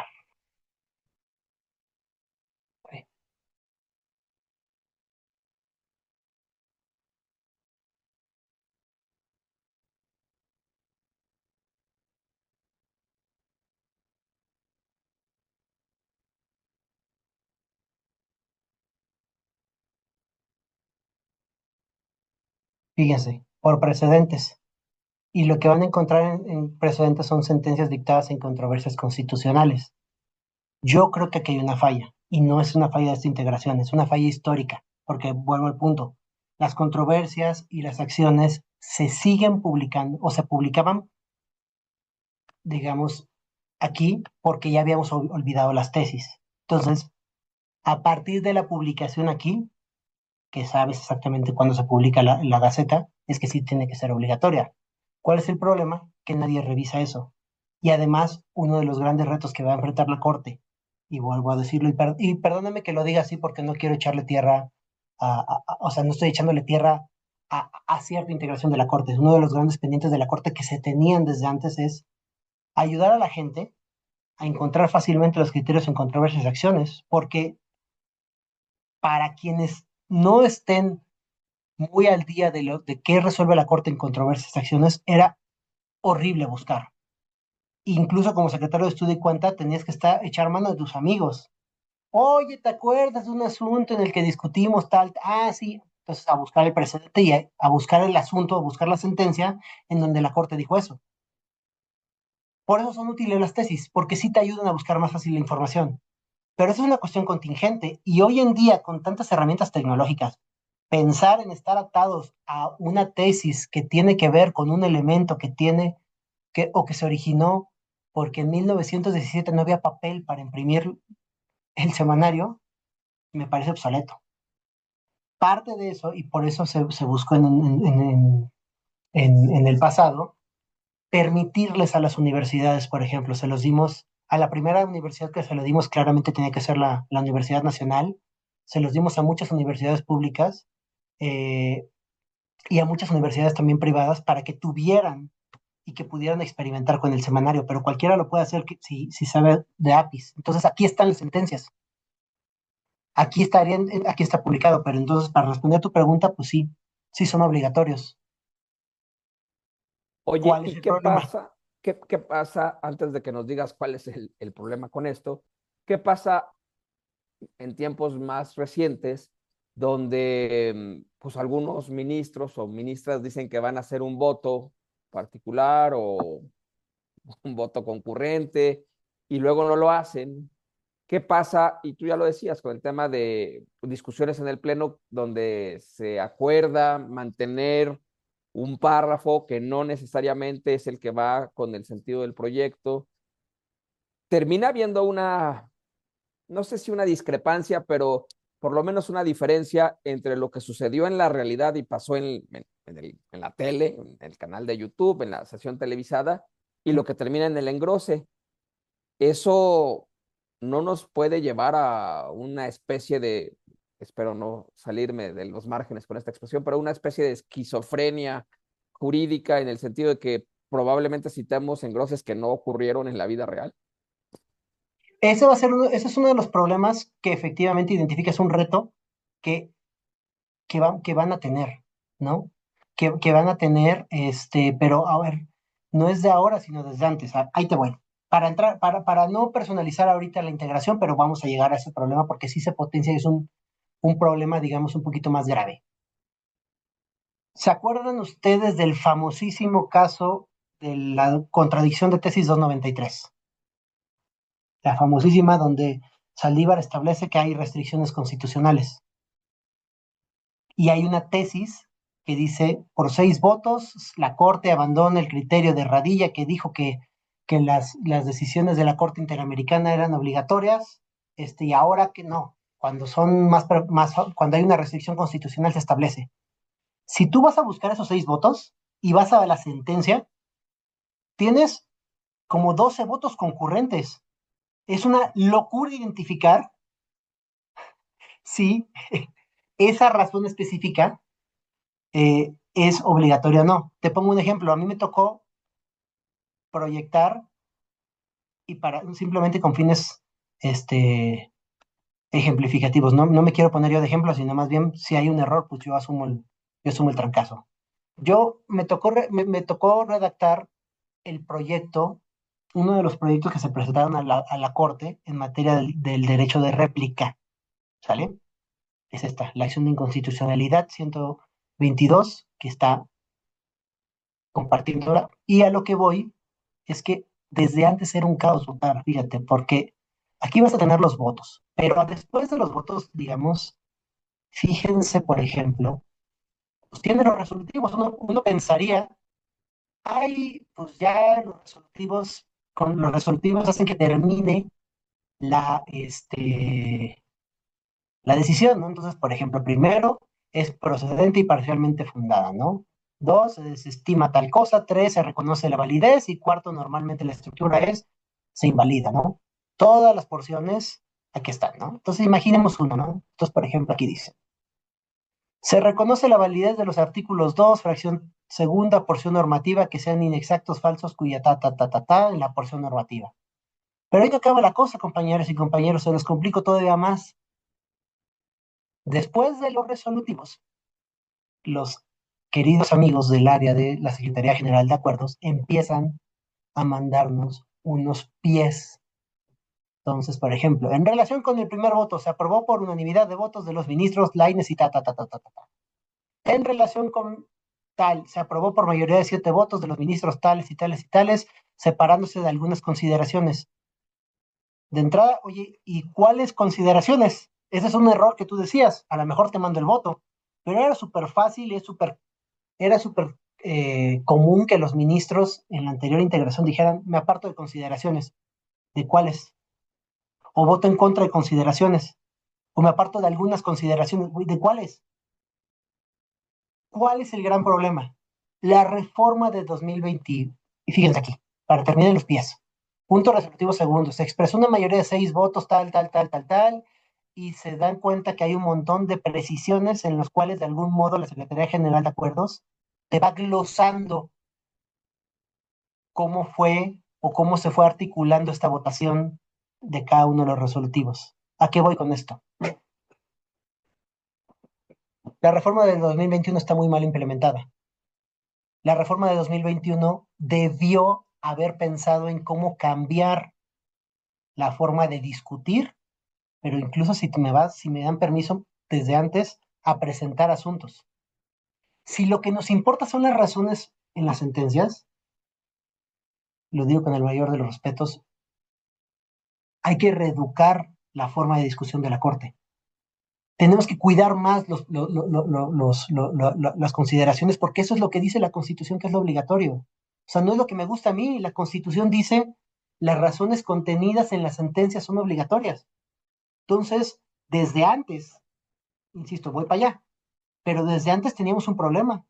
Desde 2021 tuvimos un problema que no empezamos a articular y a construir mecanismos. ¿Cómo lo hizo la segunda sala? En algunos párrafos de algunas sentencias decía, estas consideraciones son obligatorias. Bueno, ahí medio te salvabas, pero habría que ir a ver la sentencia. Por eso les digo otra vez, no se queden con la tesis, Busquen la sentencia, ahorita a ver si me da tiempo en lo que vemos una pregunta, busquen, yo encuentro una, pero la segunda sala le puso ese párrafo. Estas consideraciones son obligatorias. ¿Qué pasa ahora? Ya voy al presente, cuando algunos ministros dicen yo quiero poner este párrafo, rompes cualquier sentido de colegiación en la sentencia. Pero este es un problema que viene desde antes, ¿eh? Si yo tuviera tantito poder en este mundo, yo lo que haría es quitar a los ponentes y más de quitar a los ponentes, quitar a los secretarios. Porque se termina convirtiendo en una cuestión de ego. Yo quiero que mi sentencia quede así, redactada. Entonces todo el mundo quiere reinventar la división de poderes. Les voy a poner igual un ejemplo de la anterior integración, con un ejemplo que está súper polémico. Esta idea de la deliberación democrática. ¿No? Sí, sobre la democracia deliberativa y todos estos pesos que la Corte le asignó para invalidar normas por violaciones al proceso legislativo. Ya había una sólida construcción jurisprudencial sobre qué era la democracia deliberativa, cuáles eran sus fundamentos. Y un día a un secretario se le ocurrió llegar a las mismas conclusiones, pero ¿qué creen? Dijo, yo les voy a presumir que me fui a estudiar con Manuel Atienza, que he leído todas las teorías sobre la deliberación democrática, desde Nino hasta no sé qué tanta cosa, y en lugar de citarnos precedentes de la Corte, nos empezó a citar todo lo que había leído en el doctorado. No sé si para presumir que tiene un doctorado, y perdón, me estoy burlando, pero es gravísimo. Y a los ministros, por llegar a votar y decir estoy de acuerdo con el sentido, se les fueron las razones. No se fijaron en las razones. Y era, sí, las mismas conclusiones, claro, pero no eran las mismas consideraciones porque tenían otra articulación lingüística. Si ustedes revisan sentencias de la Corte gringa, van a tener párrafos que ya están prácticamente como, como si estuvieran completamente estructurados o tallados en la piedra de Rosetta, ¿no? Y no los cambian. Aquí, ahora sí que tienes el estilo personal de redactar, tienes el estilo personal de proyectar sentencias. Imagínense lingüísticamente cómo le haces para que el operador entienda fácilmente no solo el criterio, si ese criterio es congruente con otro, porque quisiste cambiar simplemente la forma en la que te aproximas y aunque digas lo mismo sobre división de poderes, pero tú tienes el poder de redactarlo lingüísticamente diferente. Yo pienso que ahí sí, digamos, lo que pasó con una ministra que decía que ella quería poner ese párrafo es una consecuencia de lo que teníamos antes, que es tener un ministro ponente. Yo creo que no debería haber ministros ponentes. Es una decisión colegiada. Y empiezas a romper la colegiación desde que le asignas el expediente a un ministro ponente que se lo va a dar a un secretario. Entonces, nuestro sistema de precedentes, pues sí, se vuelve todavía mucho más caótico, habías dicho. Esquizofrénico. O sea, es de locos. O sea, es de locos. Lo que pasa es que no lo vemos así, pero lo puedes potenciar a ese nivel. Pero aparentemente, si he logrado seguirte correctamente, pues con la reforma del 15 de septiembre de 2024 al Poder Judicial, la magnitud del problema se reduce porque ya no hay salas, ya no hay tesis de salas, ya no hay precedentes de salas y todo se reduce al pleno y el pleno está resolviendo poquito. Entonces, esto que pones, este mosaico de dificultades, será un mosaico más pequeño en todo caso. Puede ser, pero ahí dependerá de muchas cosas, ¿no?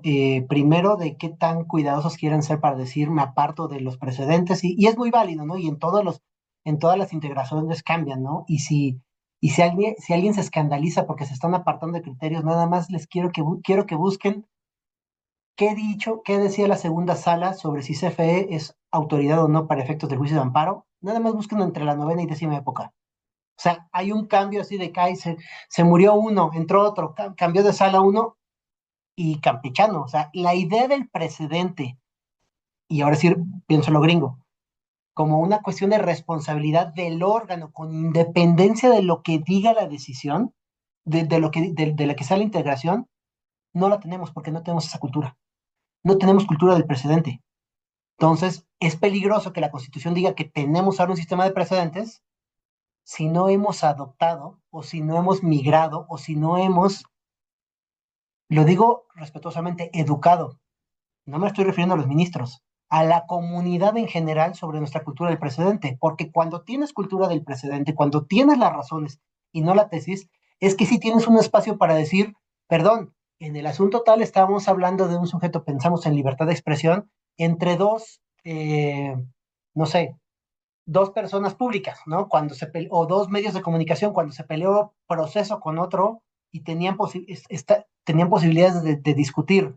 Sí, pero no es lo mismo porque no son medios de comunicación iguales. Uno es un medio que se publica por revista y el otro es un medio que se publica o es un eh, canal de televisión que tiene un mañanero y que publica o que difunde ese programa todos los días. Ah, pues no es lo mismo un medio de comunicación en papel quincenal que alguien que tiene la posibilidad de responder inmediatamente. Podrías tener otra distinción.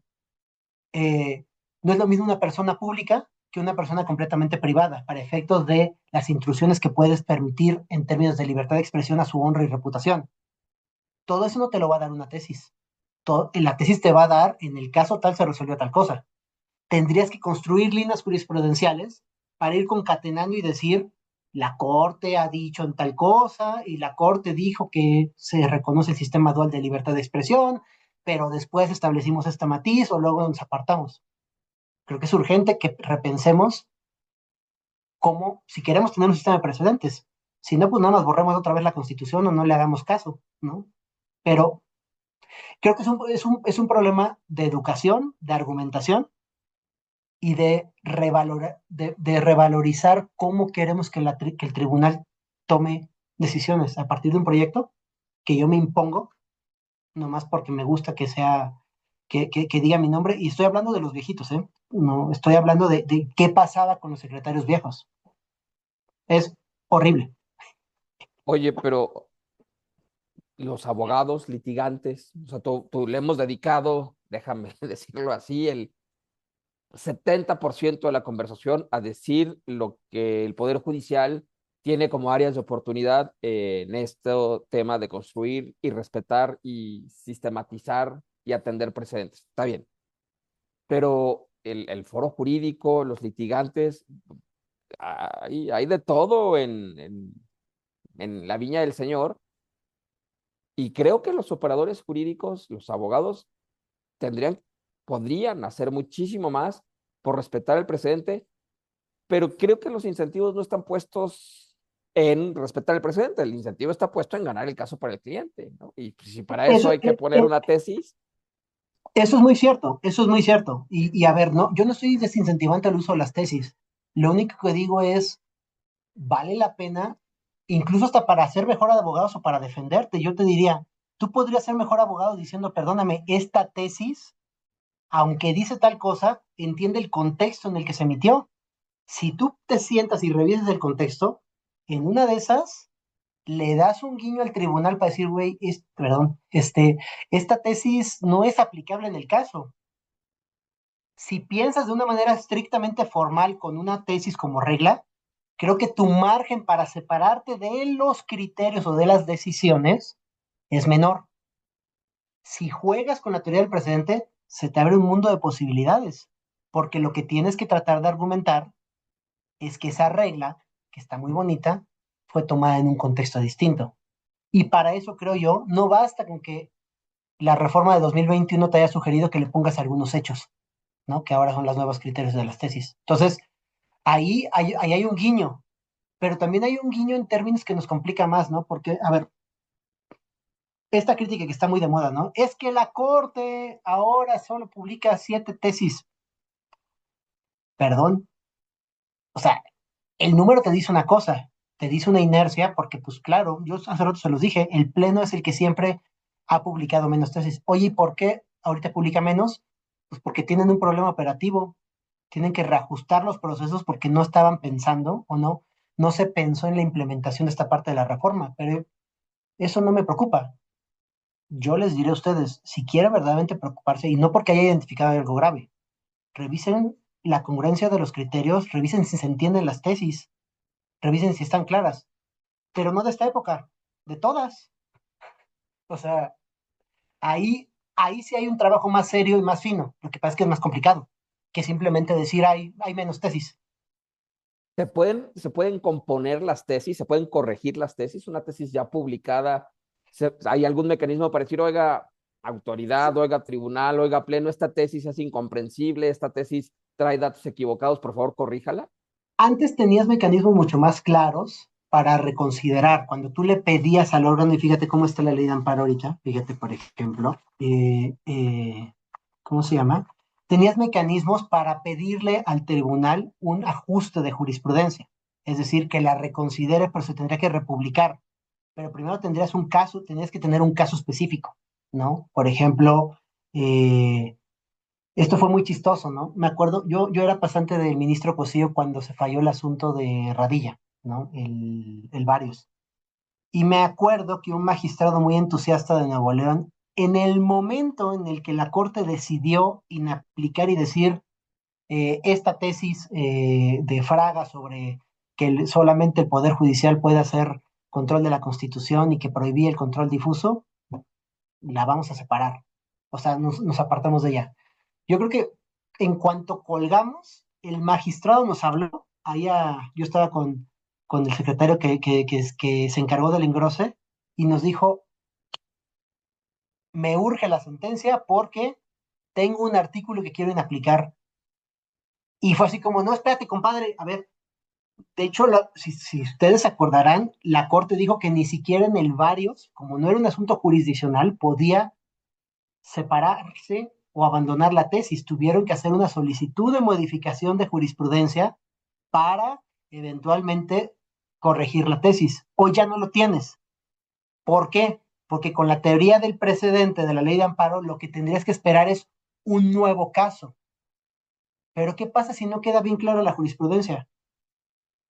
Hasta donde yo sé, no hay ningún caso en el cual la republicas. No es como en el diario oficial que tienes una nueva republicación. Sí ha habido casos de republicaciones, pero no tengo claro los contextos porque a mí no me tocó. A mí no me tocó, pero sí se podría republicar la tesis, ¿no? Lo que pasa es que sí sería un error, pues, grave, tanto del órgano como del semanario, que es quien se encarga del control de calidad, ¿no? De revisar. Y te pueden pasar cosas tan tontas como, por ejemplo, una vez nos pasó, era un asunto que tenía que ver con un amparo directo, un amparo directo, ¿no? Entonces estaban hablando, ahora no me acuerdo qué problema procesal, pero era evidente que era un problema procesal que solamente le pasaba al amparo directo. Y el magistrado que redactó cuando nos mandaron la tesis decía amparo indirecto. Era un error tonto, pero pues sí te cambia el sentido. Ahí la cacharon y dijeron, no, esto fue un error, le hablaron al magistrado y le dijeron, oiga, magistrado, ¿qué cree? Hay un error, entonces se la vamos a volver a mandar para que la vuelva a aprobar y nos la mande para publicar. Esto pasa, porque les doy otra cosa también. Hace rato les decía, ¿no? Que por qué no hay tantas tesis. Pues tú como secretario a veces se te olvida el asunto. Estás pensando ya en el que sigue, ¿no? Porque tú estás con la estadística para cumplir. ¿Y a quién se la dejas? Al oficial. Si eres diligente, habrá que sí y habrá que no, y esto no es algo novedoso, no estoy echándoles tierra a los ministros, esto es algo que pasaba, ¿no? Habrá quien tenga más cargas de trabajo o quien se le olvide o revisarle y puede haber errores. Pero el semanario, la verdad, es un buen filtro para cuidar ese tipo de cosas, ¿no? Pero es un tema bien interesante.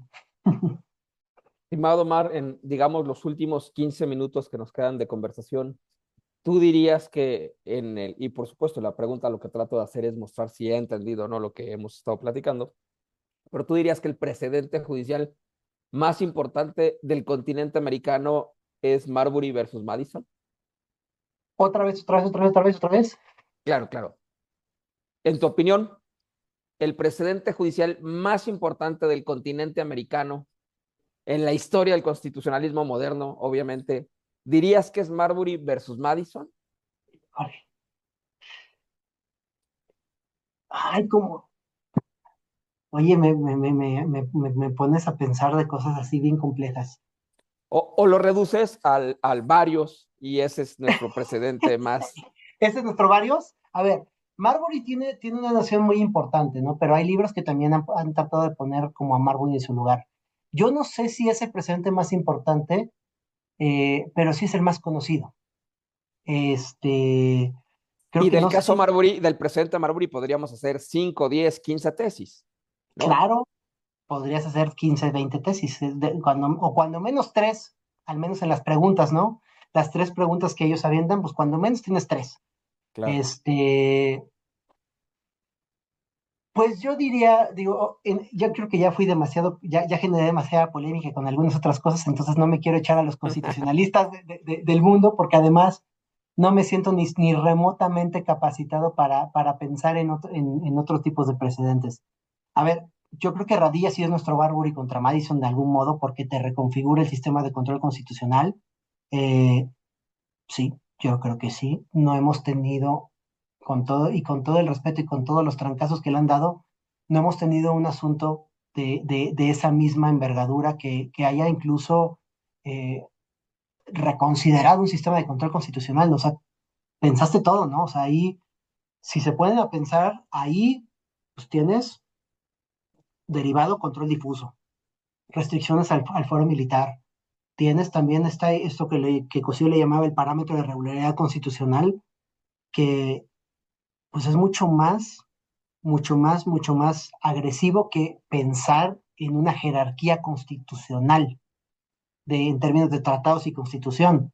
Y eso se notó en un asunto que es un tema de trabajos forzados, que más allá de la mala decisión de la Corte, ahí la Corte inaplica la constitución sin hacer mucho ruido. Dice, pues si el primero nos dice que vamos a atender a la visión más garantista, o a atender al criterio más garantista, y ese puede estar en la constitución o en los tratados, yo encuentro que en este caso los tratados son más Protectores. garantistas, protectores, porque dicen que una pena, con independencia si era un trabajo forzado o no, que era un trabajo a favor de la comunidad, pero dice, los tratados internacionales dicen que este tipo de trabajos solamente pueden ser impuestos por autoridad judicial.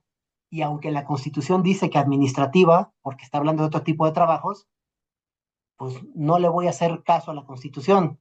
De hecho, hay un artículo bien interesante del profesor José Roland Chopa que dice, pues oye, la Corte no nos dijo qué hizo con la Constitución, ¿no? O sea, no dijo modernamente si le arrancó hojitas a la Constitución, nomás lo que dijo es, el artículo primero me ordena hacer o me ordena usar una especie de bisagra. Entonces, abro y cierro la puerta. Oye, pero ¿qué dice la Constitución? Me vale gorro, la inaplicaste, pues a lo mejor si quieres tú interpreta que la inapliqué, pero si el primero me dice que yo me vaya a lo más garantista, pues mi parámetro más garantista son los tratados internacionales. Oye, la Constitución me vale gorro. Tal vez, tal vez les dio miedo esa decisión que es muy amplia de la Corte y por eso tuvimos que volver a la 293 para restringir y decir, no. Cuando la Constitución diga que es una restricción, pues es una restricción, pero el problema es, ¿y qué es una restricción? Lo que diga literalmente la Constitución, te pongo un ejemplo, la Constitución te dice que para eh, indemnizaciones, cuando tú haces una expropiación, tienes que ir al valor de las oficinas de catastro. La Corte dijo, no, eso va en contra de la Convención y el derecho a la justa indemnización y es un piso. Pues, ¿cuál es la diferencia entre un piso y una restricción? Pues hay que interpretar y para interpretar hay que argumentar y para argumentar hay que ir a la sentencia y a veces las tesis no nos quedan, no son suficientes, ¿no? Pero bueno, Omar, espero se haya entendido. últimos 10 minutos. Sí, Dos preguntas muy sencillas para ti. Primer pregunta. Bueno, estamos viviendo una duodécima época del semanario, que ya nos has explicado muy bien que ahora es un nuevo tercio, ¿no? El tercer tercio, histórico, actual y esta. ¿Cuál es? Y bueno, en este contexto, pues la Corte ya no tiene salas, la presidencia de la Corte dura 2 años, en fin, las cosas que tú conoces muy bien y que nuestros colegas que nos están viendo y escuchando conocen muy bien de este nuevo periodo del Poder Judicial. ¿Cuál ves tú que sean los próximos 5 años del presidente judicial? ¿Se fortalezca? ¿Se debilite? ¿Vaya desvaneciéndose poco a poco y no termine siendo la herramienta que debería de ser o que el artículo 94 de la Constitución dice? Primera pregunta. Y segunda pregunta. Obviamente, todo lo que nos has explicado, las páginas que nos mostraste, el buscador jurídico de la Suprema Corte, la página de Bicentenario de la Suprema Corte, la Gaceta, etcétera, todo esto que muy acertadamente nos fuiste mostrando, no incluye la materia electoral. Entonces, el tema electoral es otra arena donde habrá que ver qué ocurre, o si está incluida la materia electoral en todo lo que nos has mostrado. Mira, todo el precedente. O bueno, me voy por la segunda, que es más fácil. La materia electoral no está involucrada aquí.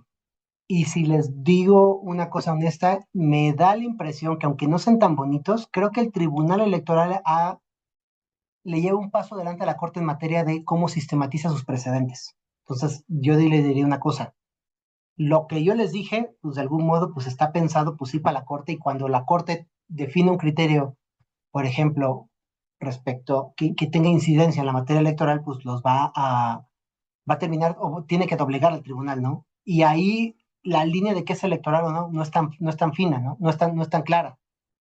La ley de réplica entró a la Corte por un argumento que era electoral, ¿no? Porque estaba en algún momento original en el COFIPE y salió de ahí, los partidos políticos le impugnaron, pero si los partidos políticos no hubieran impugnado la ley de réplica, no tendríamos este precedente tan fuerte. Los temas de paridad, la Corte los interpretó de una manera mucho más amplia, como elementos paritarios más allá de la integración de un cargo. Entonces, a ver, la materia electoral se come aparte, pero tarde o temprano, cuando la Corte puede interpretar algún elemento mucho más amplio, pues se la va a comer, ¿no? Porque pues él es nuestro tribunal, él es nuestro tribunal constitucional, aunque el Tribunal Electoral diga que también lo es, yo creo que no. O sea, yo creo que es una cosa que se come aparte, pero tiene muy buenos sistemas de búsqueda y de sistematización. El futuro del precedente. Yo creo que el futuro del precedente tiene que ir un poco de la mano de qué tanto seguimiento le demos nosotros y qué tanto presionemos. O sea, creo que los ministros sí lo tienen claro que hay un problema por ahí. Creo que podría haber más apertura. Creo que sí puede haber más apertura. Y yo creo que la única crítica que sí voy a hacer es que si yo hubiera estado, digamos, en el equipo de transición con un ministro, yo sí les hubiera dicho, espérate, no tienes que sesionar rápido, siéntate a pensar cómo vas a reencauzar las cosas. Entonces, eh, el otro día estábamos viendo estadísticas y parece que están llegando menos asuntos a la Corte. Si hay menos asuntos a la Corte, quiere decir que los ministros van a tener más tiempo para pensar. Y ojalá que ese tiempo sirva para hacer una reflexión sistemática, porque creo que para pensar en los presentes tienes que pensar en el mecanismo de discusión de la Corte. Y para eso, pues claro, tienes que tener académicos que se sienten a pensar en esto, ¿no? Y sí lo han hecho. Chiscapou tiene unos artículos importantísimos, Saúl López Noriega sobre discusión y los problemas de la deliberación. Y yo creo que conforme se vaya empujando eso, ¿no? No como crítica, sino como análisis de reflexión, creo que puede llegar a los oídos de los ministros para pensar y decir, tenemos que corregir un problema. Insisto, ahí sí sería mi única crítica, ¿no? Creo que ellos, no sé por qué razón, porque no lo conozco, eh, decidieron salir muy rápido. Creo que cuando fue la reforma del 94, los ministros se tardaron un poquito más de tiempo en volver a sesionar. Creo que sí pienso que uno de los errores en términos sistémicos es que se hubieran pensado a ver cómo iban a ajustar estas cosas, por ejemplo, de cómo iban a discutir con base sin las salas, ¿no? Porque al final no cambiaron la discusión, no cambiaron el modelo de discusión. O sea, Claro, cambiaste la sesionaron estructura más, del edificio, pero seguiste teniendo. sesionaron más, o sea, ahora sesionan 4 días en pleno con más horario. Yo no sé, yo creo que dependerá de cómo lo vayan sorteando, ¿no? O sea, entiendo, no tengo claro si efectivamente están resolviendo más o menos. Tendría la duda, pero también habría que ver si están resolviendo el mismo tipo de asuntos, ¿no? O sea, las cefas ahora se cuentan como asuntos cuando antes en algunos casos eran en sesión privada, pero les digo, no tengo claro si están sesionando más o menos, ¿no? Pero yo sí creo que hay posibilidades para reflexionar, entonces al menos, eh, pues ojalá que pensemos, nos sentemos a pensar el presente. No sé si respondí bien, pero el futuro del presente tiene que ver con cosas más estructurales de la Corte y ojalá que haya tiempo para pensar.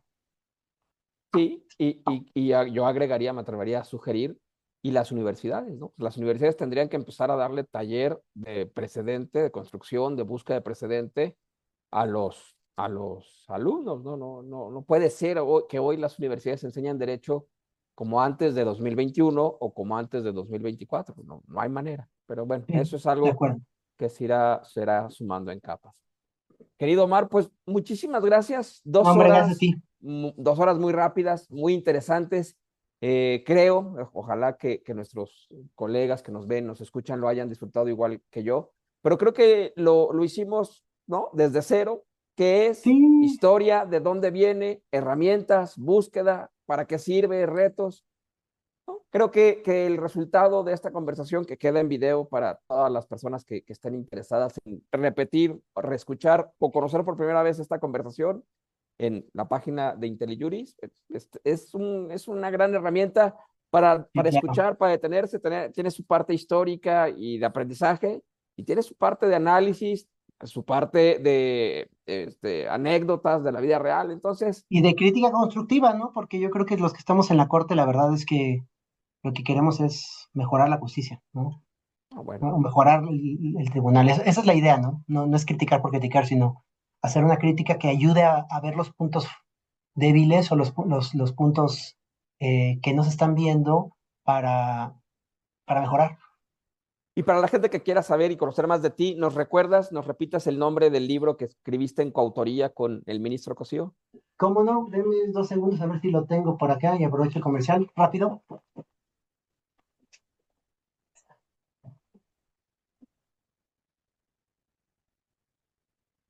Ahí está. La Suprema Corte en la Revolución. Ay, déjame le quito el blur a esta cosa. La Suprema Corte en la Revolución, publicado por el Instituto de Investigaciones Históricas de la UNAM. Está, eh, ¿cómo se llaman? Está gratis.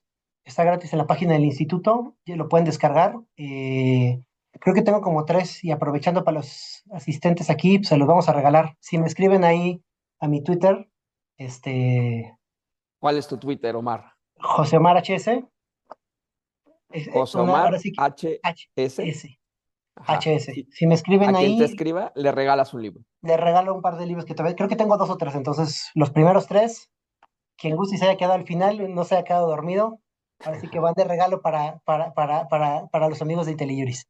Extraordinario. Muchísimas gracias, Omar. Un gusto. Gracias a todas y a todos los que nos acompañaron en estas 2 horas de conversación.